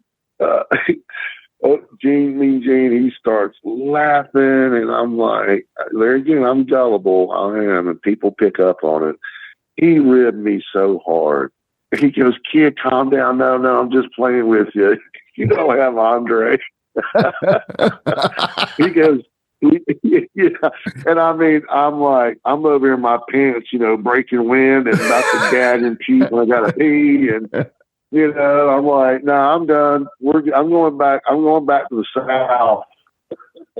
Oh man. The biggest, tallest guys there are the skyscrapers, So, Yeah. but yeah. And honestly, I didn't care for Andre. He was a bully too. Gotcha. He really was. But okay. He's one of those, he'd just look at you. If he didn't like the way you looked, that was it. You don't stand a chance. Yeah. You're done. Mm. Yeah. But yeah, it was funny. But no, they put us against some guys and we did really well. And Pat Patterson come to us. He's like, do we have your information? We're like, yeah, we gave the information. He's like, how long are you going to work with us? I'm like, well, we don't know. We just told pack our bags for about a month and come on. We go, oh, okay. What I'll do is I'll send your itineraries to your house. It'll come FedEx. I'm like, what's itinerary? What are you talking about? Tommy's smart to me about it, not me. Right. He's like, this is good, dude. This is good, brother. This is real good. I was like, it is? He goes, yeah, I'll explain later. I go, okay. I always trusted Tommy. Yeah. And yeah, he goes, come over here. It was a table, it was a briefcase, and just all cash. I mean, and it's a draw to get you through till your check came to your house, but they would deduct that cash out of your check, of course. Right. So got some cash, and then sure enough, went home, had 3 days off, and doing some work for WCW. Well, then, sure enough, FedEx saw this thick packet. It had all my plane tickets in it, the hotel, everything was wrapped up, laid out nice. It's so easy to follow, Yeah. So I've carried the packs around for so long. Yeah. Because your tickets, your keys, your house keys, your car keys, rental keys, medication, whatever. But that's how they did it back then, and everything. That's how it got started. The pay was a lot better because it was bigger. Right. When we were jobbing back then in the 80s, when Crockett, before he sold it, he was a tightwad. And I'm not talking bad about him, right. But some people are like that. Sure. And more power to you, but he didn't want to spend any money on the guys, Where Vince, rental car, plane ticket, hotel, I'm going to cater for you while you're here, sitting and waiting, you're going to eat. We never got none of that. Oh. And with Vince, if it was over 4 hours, they flew you. If it was right at 4 hours, you drove. Okay. Okay. And that was pretty much how it worked. Okay. Okay. And, but I'll share this story with you too. And now that the dark side's come out and all these things that you're seeing what happened, I've told these stories to friends, and especially my wife and my two boys, before the dark side even come out years ago. So when Dark Side came out, they're telling the stories. My wife goes, you told me that exact story word for word. I said, I told you it was true. Because people look at you like, you're making this stuff up. There's no way. Yeah. I'm thinking rock stars ain't got nothing on us. Right. I've seen rock stars in a nightclub, and we roll in there. It's, not to toot our horn, we even had Chippendales hating us. Oh, here comes the Rasslers, man. We're done, Right. But anyway, I had told a story about the British Bulldogs and the Rougeos. Oh. And I worked with Bulldogs before. Matter of fact, me and Gene Ligon did. Gene Thunderfoot, guy from Nelson, same sport. And we worked them. That's on there. They wanted to do a suplex from the top of the top rope. You go back then, they didn't do that. Right. And they always asked. They didn't force it. They're like, baby boys, we can't get nobody to do it for us. I said, what do you want to do? We want to do a suplex from the top rope, but you're going to have to stand back here on the table in the post. I said, I'll try it. And they're like, are you for real? I said, yeah. I said, this is only my second time up there. And so if you watch that match, we did, but I cracked a rib, and that ring does not move. But where I'm going with them, these guys are tough. If you watch when they give me a tackle, they run through you. Yeah. It's none of this stop and bonk you. I mean, they're literally taking you and putting you where they want you, you know. Is it stiff? Yeah. Are they killing you? No, you know.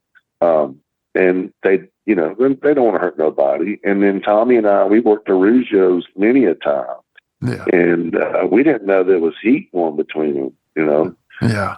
And nobody back then, if you had heat with somebody, you kayfabed. You didn't say a word because you didn't know what was coming. But I think we had 3 days off, and we flew into, I think, don't quote me on this, either Kansas City or somewhere around there. I know it was definitely out Midwest and more up.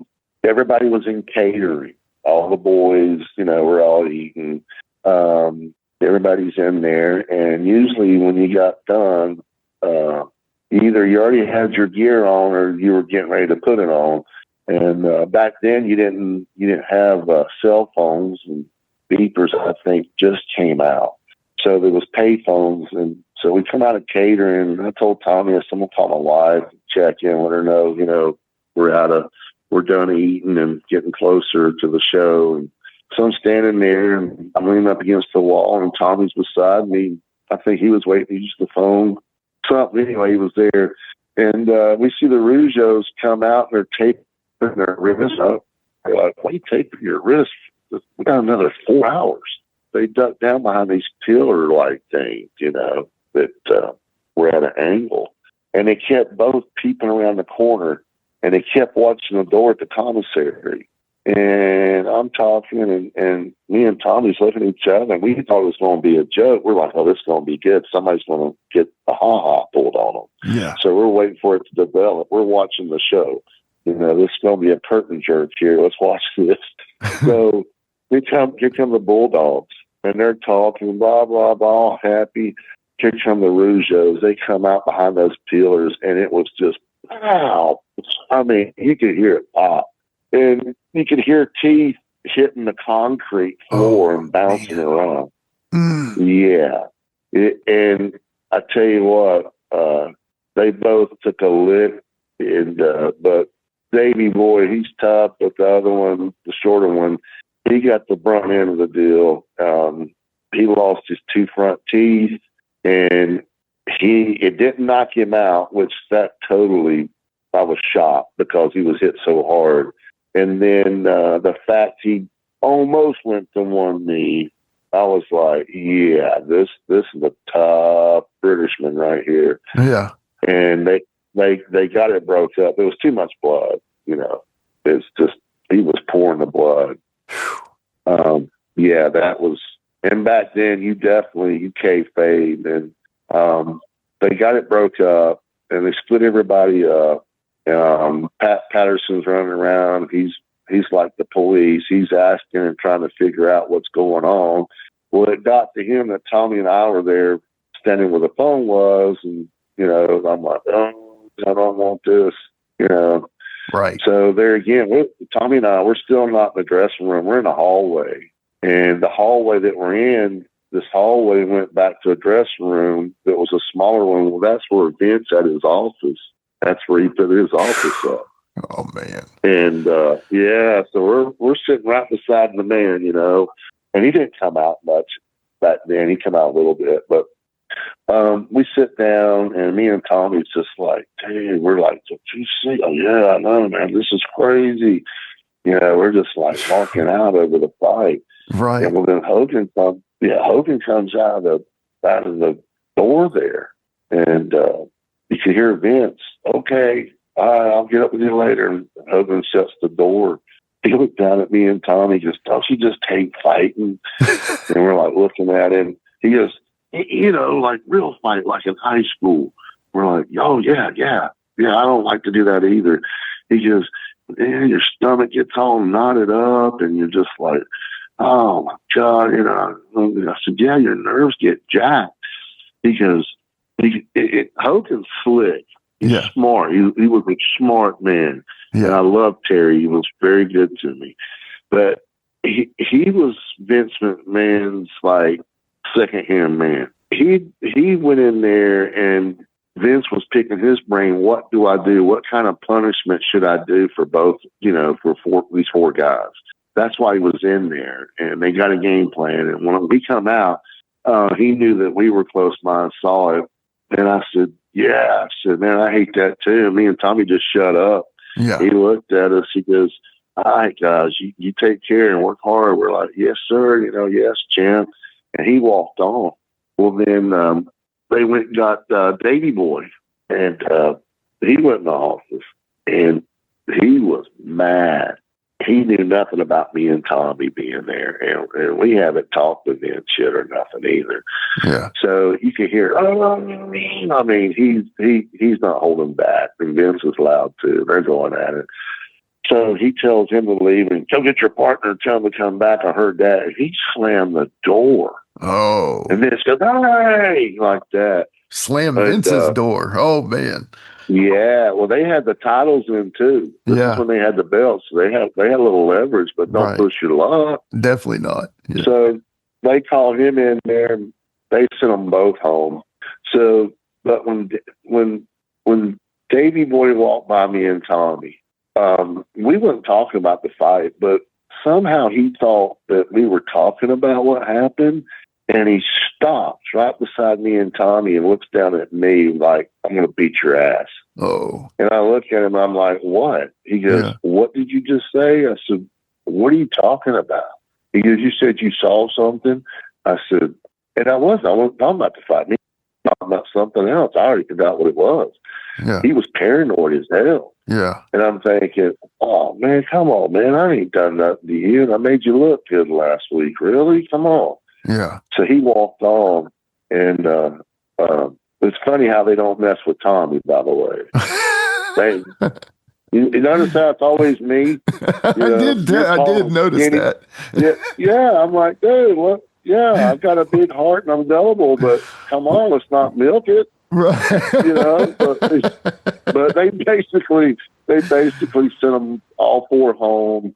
But honestly, I can kind of see why the Rougeos did, because Bulldogs were always pulling pranks.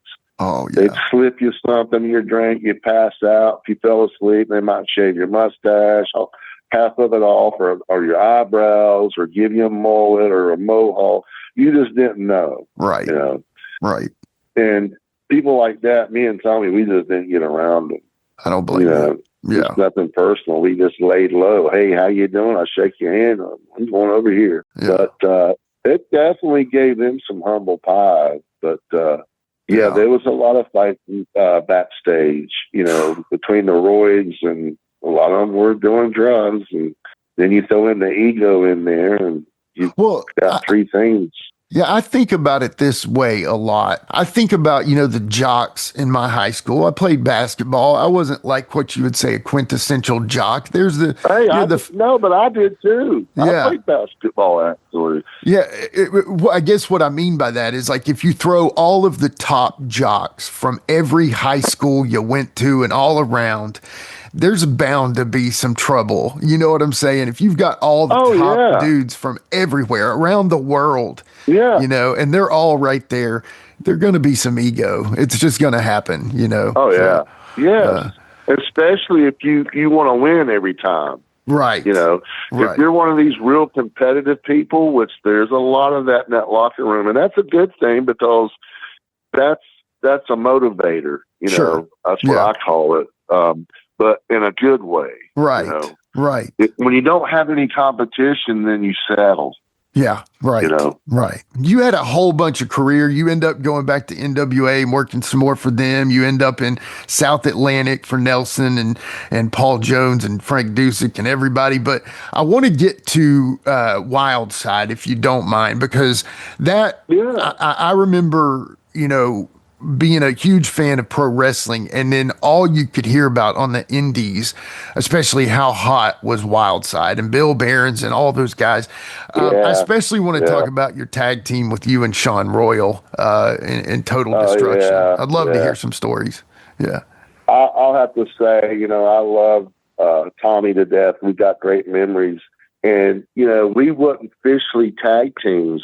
And now I look back, I'm thinking maybe we should have, because they were constantly putting us together. Yeah, you could have been, definitely. Yeah. Yeah, and I actually worked against Sean when he was the new breed. Tommy and I did. I worked against Sean a lot. Yeah. And he got trained by Hiro Matsuda. Right, Hiro. So I know he was.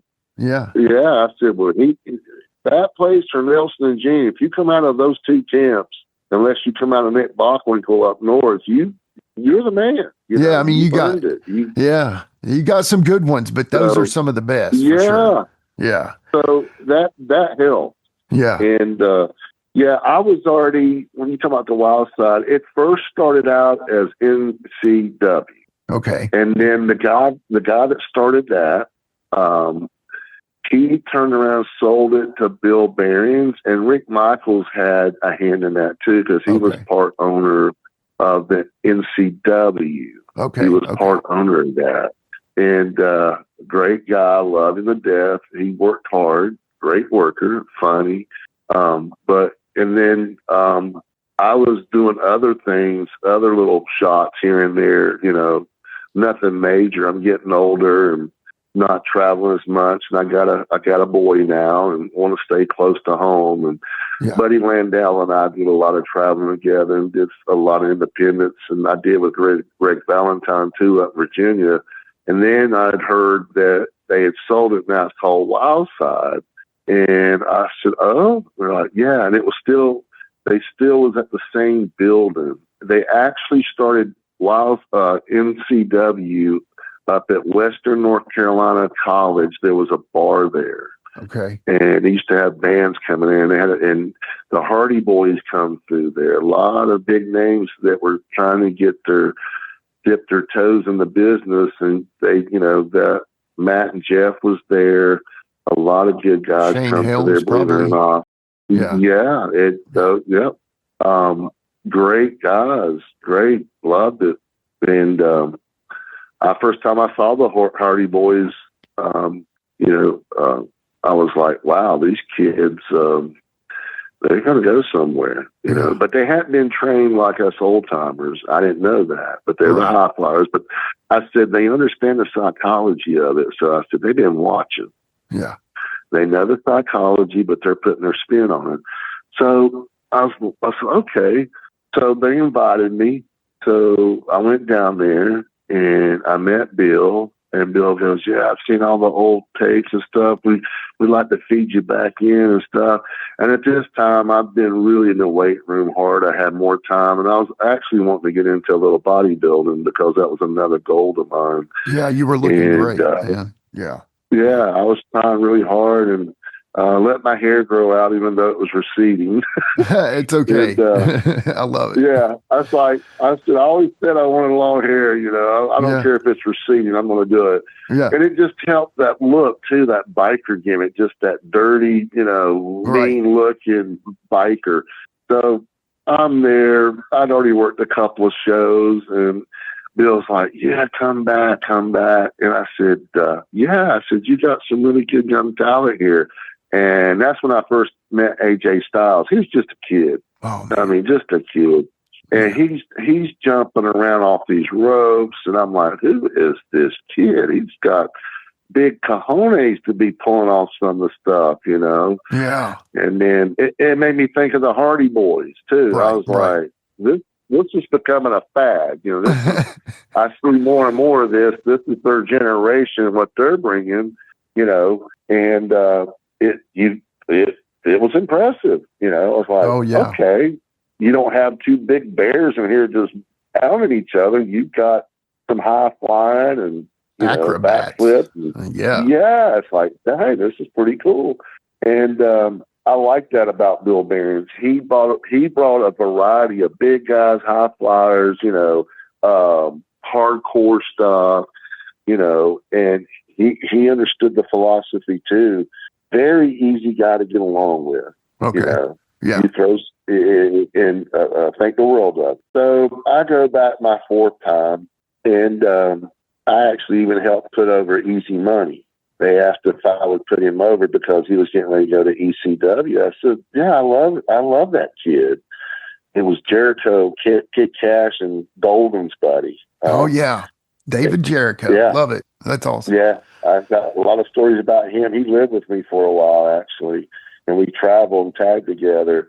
So we're there, and I'm got there, and I'm looking around and saw the kid. Hey, Rusty, how you doing? You know, and the kids are being respectful and making me feel good and making me feel important and not forgotten. And I respect that and appreciate it. And it always makes you feel good when they come to pick your brain. You know, it's either they're really wanting to hear what you got to say, or they're just kissing rear end and trying to pacify you. You know? Sure, right. You know what I'm saying? But he goes, "I got you going up against Sean Royal." I said, "Sean from Newbury?" He goes, "Yeah." I said, "Is he here yet?" He goes, "Yeah, he's here." I said, "He's not back here. Is he in the car or out back? What?" He goes, "Rusty, he's standing right there with his wife." I looked over there. This guy's bald headed with a goatee. Yeah. And he got tattoos everywhere. And I'm like, "That's not Sean Royal. This dude's trying to pull a quick one on you, dude." He goes, "No, Rusty, that's Sean." I said, "No." And I leaned back across from Bill standing in front of me. I looked side of his head, and I'm looking at Sean, and Sean's looking at me like, "What's your problem, dude?" Right. You know? Yeah. You know, we're both giving each other stink eye. Like, what is this, a ha-ha? What are y'all trying to do? Yeah. So he goes, "Give me a minute." So he walks over to Sean, and I couldn't hear what they're saying, but they're talking. And Sean's doing what I'm doing. He's leaning his head across the side of Bill's head, looking at me, and then looking back at Bill. And Bill goes, "Damn it, that's enough. Y'all come here, meet in the middle." So I'm getting closer and closer, and he's smiling. I start smiling. I went, "Damn, that is Sean." You know, Yeah. He had on pants. I couldn't see his body, you know, as far as his figure. Right. But when he got up on me, the eyes, the mouth, and his shoulders, he always had those straight across shoulders, Right. big wide Right. shoulders. Yeah. And we're just like, "Oh, hell, dude." We're hugging each other. And it's like, "Oh, my God, I haven't seen you since TBS Studio." And we actually used to dress beside each other. We got along really well. Same things. We like the same stuff. You know, we just hit it off, and especially Tommy, too. We just like to laugh and sit up and have a good time. But Bill goes, "How long do y'all think you can go?" We're like, "How long do you want?" He goes, "At least 10 minutes. We're like, "That's a cakewalk, sure." Yeah. Yeah. And they're like, Bill's like, "Well, wait a minute. You guys don't work every night anymore." We're like, "We got this, dude. You know, Right. we got this." So I go out first. He comes out. We're both kind of. Then I had some people that cheered for me, but a lot of people didn't. I just, you know, I was just hated, roll with it. Right. So me and Sean, we didn't call any spots, but Bill wanted me to get over on him, and Sean goes, "No problem. He's glad to put brother over." I said, "Well, you should. I put you over many a time back in the day." You know, cutting Right. up with it. He goes, "Yeah, I owe you a few, don't I?" I said, "Yeah, you owe me a few, brother." And I'm jacked. You know, he's just like, "Dude, what in the hell?" I said, "Brother, I've been in a weight room." Yeah. And I actually owned the gym. I actually owned the gym at the time. So I just stayed in there and eat, lifted, and hung out with my son, you know. And Yeah. so we had our match, and we beat the pee out of each other. We're chomping, stopping. And Sean likes that quick suplex like Guerrero does. Right. Snap. And Sean could do it. And it looked devastating. And a lot of these new kids they've never had that or never had it done to them before. And so the boys back in the dressing room, these young kids are watching. Me and Sean come back. Our faces are red, chest welted up, ears swollen up. We're hugging each other. "Oh, it's good, brother. Yeah. Oh, my God. Yeah." You know, and those kids, I almost lost thought. I've been hit in the head too many times. Anyway, yeah, we come back to the dressing room, and these young kids, their eyes are just huge. They want to look at us, but they don't want to, you know, like, man. So it got quiet. It got real quiet in that little dressing room. Me and Sean sit down, and we didn't really notice it, but we're like, yeah, that was a good spot. That was good thinking when you did this and that. And then, we actually messed up twice, but nobody called it. We know how to cover it up. Yeah. Because I didn't hear what he said, and we don't rehearse nothing. Back then, we would pump your wrist or mash you with the thumb at the spot of the body that we're going to hit you. Or if I want you to reverse it, I'd pump your hand. Yeah. You don't have to talk. Reverse it. And so we get back there and we're sweating, and then now we're drinking a beer. And Bill, hey, where's that? I said, well, wait a minute. When we were at NCW, we got to drink beer. I said, you're not paying us a lot of money. Plus, we'll help training your talent. He goes, you got a point. Enjoy. I'll shut up. Yeah. And Sean, you don't, with him, he can fire off quick, and you just don't know what's going to set him off. I mean, he's got a temper, he can throw hands for real. He's just tough. Yeah. And actually, I didn't know this. He played college football at the University of Wyoming. Oh, I didn't know that either. No. I didn't either. I had no idea because we finally now we're, So anyway, that match, they loved it. And Bill goes next week. He calls me before the next week. He goes, hey, what do you think about you and Sean tagging up? I said, Bill, that's a great idea. Yeah. He goes, you got a week to think about what y'all want to call each other. So I called Sean. I said, Bill, call. He goes, yeah. He goes, how you feel about it? I said, brother, it'd be an honor. Yeah. I said, you were mid-card sometimes. I said, if anything, you're doing me a favor. I'm not doing you any favors, Yeah. And he goes, Rusty, don't say that. He goes, man, you don't look like you used to. And you paid your dues. He goes, you've been working hard. He goes, it's time. And I said, were you cool with this? He goes, yeah. I go, he told us to think up with something. I don't have anything right now. He goes, I don't either. So he come from Columbia, South Carolina. I'm coming from Asheville, and we're going to Georgia, Cornelia, Georgia. And it's out in the middle of nowhere. So we get there, and Dan the Dragon, the announcer, I love that kid. And I loved all the announcers. He was good. And I loved Opie. Opie's a great referee. And so Bill comes back to goes, hey, guys, there again, we're old school. We show up on time. Right. We're here. Right. And Bill loved that. And he's like, y'all come up. I was like, Bill, we haven't come up with any names. Seriously. He goes, well, I came up with something just in case you guys did come up with something. And Dan the Dragon, the announcer, standing there, and they both at the same time, we're thinking total destruction. And I'm like, I looked at Sean and smiled. I said, man, that's awesome. And I said, where did you come up with that? Or what was he goes, well, y'all beat the crap out of each other, man. He goes, and I didn't think about it. I go back and look at the tape. Me and Sean were going at it. The crowd's quiet. They're stunned, but they're into it. You could see their eyes and their heads moving, and you'd hear, oh, ow. And that's what they do over in Japan. It's, ooh, wow. They don't really freak out, but that's their way.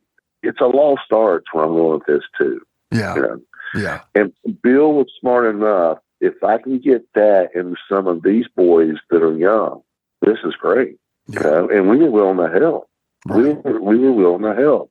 And so we're like, heck yeah. And man, it just took off. That's awesome. It took off so quick. It was crazy. And then we did that for a long time. We even went to Puerto Rico, and they were wanting us to come to Mexico. And then at one time it was going to even be Japan. But, when you're older and you got kids, you think differently. Right. And those dreams come with consequences too, Yeah. And I had full custody of my first son, Jake, and he was playing T-ball. And I actually used to help coach. But I'm thinking I'm going to miss all his games. But they want us to be there for 6 months and everything. But yeah, you don't have as much freedom if you really care about your family. I saw what the other family members went through, like Flair, and especially Hercules Hernandez. What a great dude. Yeah. I felt sorry for him. He said his son cussed him out, kicked him, was punching him, and just, you're never home. You don't love us. Yeah. That was another thing I watched and go, I'm not going that route. I'm going to wait till I have kids, you know. I don't blame you, dude. I don't blame you. That's smart, yeah. you know. I mean, you can't get that time back, you know, so. No, and I'm good friends with David Flair, and, you know, he don't expect no sympathy, but like he says, he goes, well, we suffer the most. Yeah. You know, and I said, I'm sure you do, you know, and the whole family's suffering and sacrificing. Man. But, you know, that's part of the business. But we went to Puerto Rico, that was it, and then just did a few more things, but I had to have back surgery. I had to have L4, L5, S1 fused together. So my bumping days were over. Yeah. You know. Yeah. But I'll tell you this, Scotty Steiner, he had the same surgery. He's back in the ring taking bumps. And I'm like, dude, what? And that's what caused his paralysis in his leg. I don't even know anything about that. Right. And that meant he still got in the ring, can't even lift his foot up. I know. He was working in the WWE with that, right? I think. Yeah. Man. That's how tough he is. Yeah. Yeah, thank God they love me and Tommy, because I mean they would even give us spots, and I remember in Greenville working them at the old Coliseum. They're like, Riddle, you come up with something, or Angel, you come up with something. Well, y'all pick, and we're looking at each other like, you're letting us call the spots. They're like, yeah, man, we're burnt out. They've lost. When they say burn out, they've run out of ideas. Yeah, yeah, yeah. And they trust us enough to, you know, hey, and we're like, well, we've been thinking about it. How do you feel about like, just call in the ring, just call in the ring. Right. Yeah. You know. Man, dude, Rusty, this has been incredible. I hate to stop it now because it's going so good, but brother, you've been so kind to me with your time. I guess, you know, I have so many other questions. We got to get you and Tommy on sometime. I want to get you back on for a part two. Yeah. So we'll just plan something soon for the future, because like I said, I know there's so many more. I have more questions. You have more stories. We'll make it work. But I do want to wrap it up with this, because I'm very excited about this, because I might actually get to meet you. So obviously, I'm looking forward to that. Yeah, we've got something coming up here locally in Charlotte at the end of July called The Gathering. And I know that you are going to be there. And even former guests of the show and former Nelson trainees, Curtis Thompson, Todd Champion, are going to be there too. When are you going to be at The Gathering? I'll be there Thursday. Okay, great. I'll be there Thursday. It was going to be Friday, switched it though. My youngest son, my second son, he's going to college, and actually that day he goes to move into his dorm. Proud of him. Colton, he's 19. He got a football scholarship to Emory-Henry. Oh, so dude, that's where my wife went to college. Are you serious? Man, that's a beautiful place. It is, man. Abingdon, Virginia. Gosh. Yes, and they're D2, and you know, I'm proud of him. But that's awesome. He was wanting to come, and then my other son Jake, he's 27, 5 years in the Marine Corps, and then he ended up playing football, college football at Stanford, down in Alabama. Yeah, and did that. And now he's becoming a fireman. So I'm proud of both of my boys. But with what we've been talking about with work hard and don't complain and be tough, my boys, they get it now. They understand why I was so tough and hard on them, just like it was to me in the wrestling business. Yeah. The world, if you're not tough, you know, the world will be a lot tougher. I've found that out. Exactly. Yeah. You know, and that's just it. It builds character. You know? Does. Yeah. Yeah. You know, but I really appreciate you. Thank you, Rusty. Remembering us old timers, and we're forgotten, but I really appreciate this opportunity, and I will definitely can't wait to hear how it finishes up, and I'd love to get back with you with Tommy and pick up where we left off. Yeah, man, we're going to do that soon, I promise. Because like I said, I wanted to get Tommy back on, and actually you and him together just makes the perfect topic. So I love it. We'll do it soon. So, but Rusty, this has been 100% incredible. You and Tommy and so many of you guys are part of the reason we call this show Give Me Back My Pro Wrestling. At first, I thought, this would be cool because it would fit everyone. But honestly, I say it all the time. It fits you guys. You're the pro wrestling I want to give back, Yeah, I appreciate it. Yeah. It's a lost art, and I'm not putting down these new kids, but and honestly, and not to be negative, I just can't watch it anymore. It breaks my heart, because I can't say our way was better. Every generation does that, but it breaks my heart because it's a lost art now. Yeah, it is, man. And I grew up loving it. It was my passion. It was my life. Yeah. And guys lived and died for it, and that is not lost on us fans. I promise you that, brother. So thank you so much, if Rusty. It went for you guys. Yeah, I appreciate it. We can't thank you guys enough, we love it. I appreciate it so much. Thank you, sir. You're the best, brother. Have a great day. Okay. You too. All right. All right, brother. Thank you so much. You have a blessed day. Thank you. All right. That was the one and only Rusty Riddle. We'll be right back to wrap things up on Give Me Back My Pro Wrestling after these messages. Hey, my name is Tammy Reynolds. I am the wife of Forsaken Rick Reynolds, that super cool guy that everybody knows and loves. And I represent Westside Sauces. I make sauces, I bottle them, I seal them, I sell them. I have a hot honey sauce, I have a sweet sauce, I have a hot sauce, I have a white sauce that's so yummy you can use it on everything. They are absolutely amazing and I'm so proud of them. We make them from scratch. So go on our website, westsidesauces.com, check out our products, read about our story, and go online and order you some of these yummy sauces. And Rick actually uses all of the sauces because he is a die-hard smoker and griller, and so he likes really good sauces and rubs, and I make them, so how convenient is that for him? Go on our website, westsidesauces.com, order you some samples, and I think you'll thoroughly enjoy them. Thank you guys. Be blessed.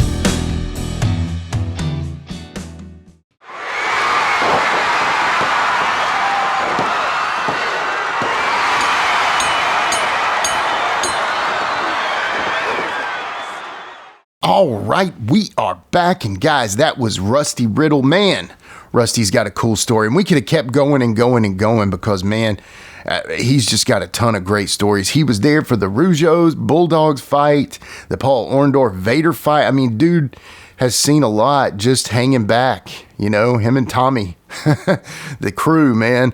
But yeah, thanks again, Rusty. Rusty is an absolute real one. Thank you so much, brother. And to continue on, as we always do, don't forget our buddy Pastor Rick and his Gideon's Warriors Ministry. If you'd like to book them for your church today, email Pastor Rick at icw2009@hotmail.com. They tell their wrestling stories and their testimony.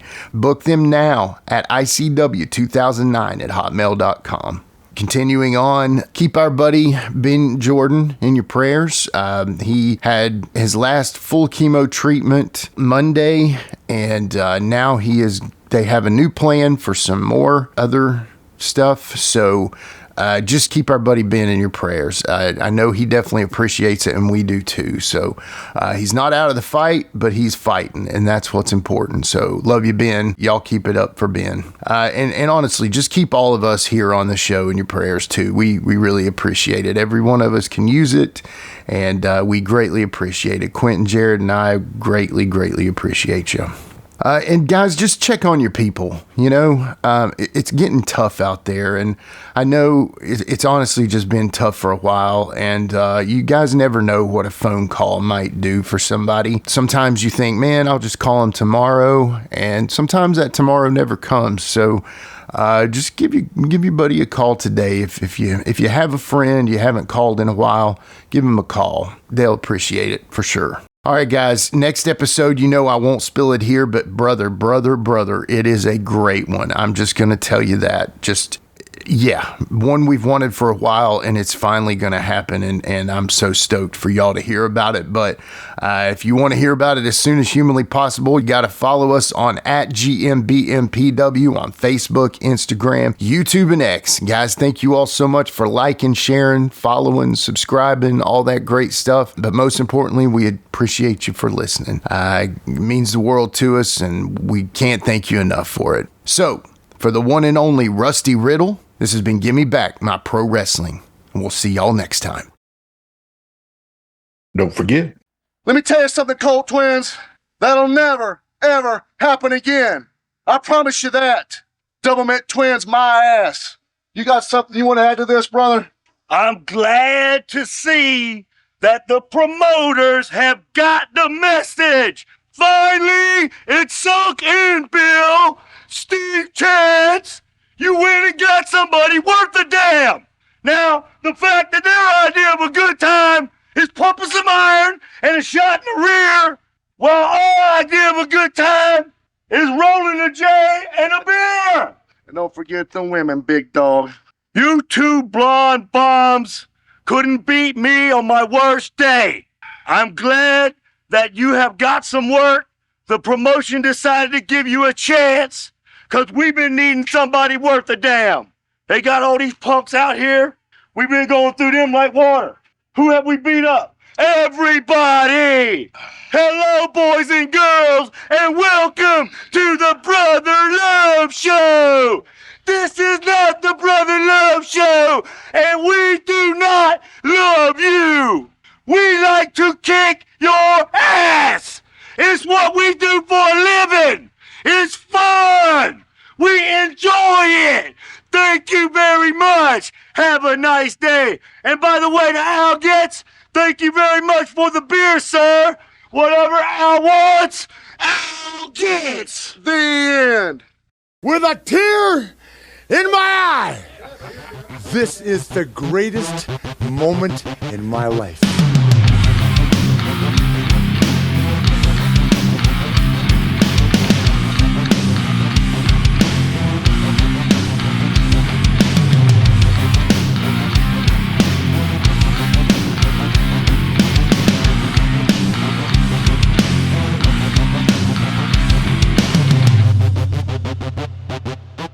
We'll see you next week. And until then, so long for now. This has been a James Rock Street production.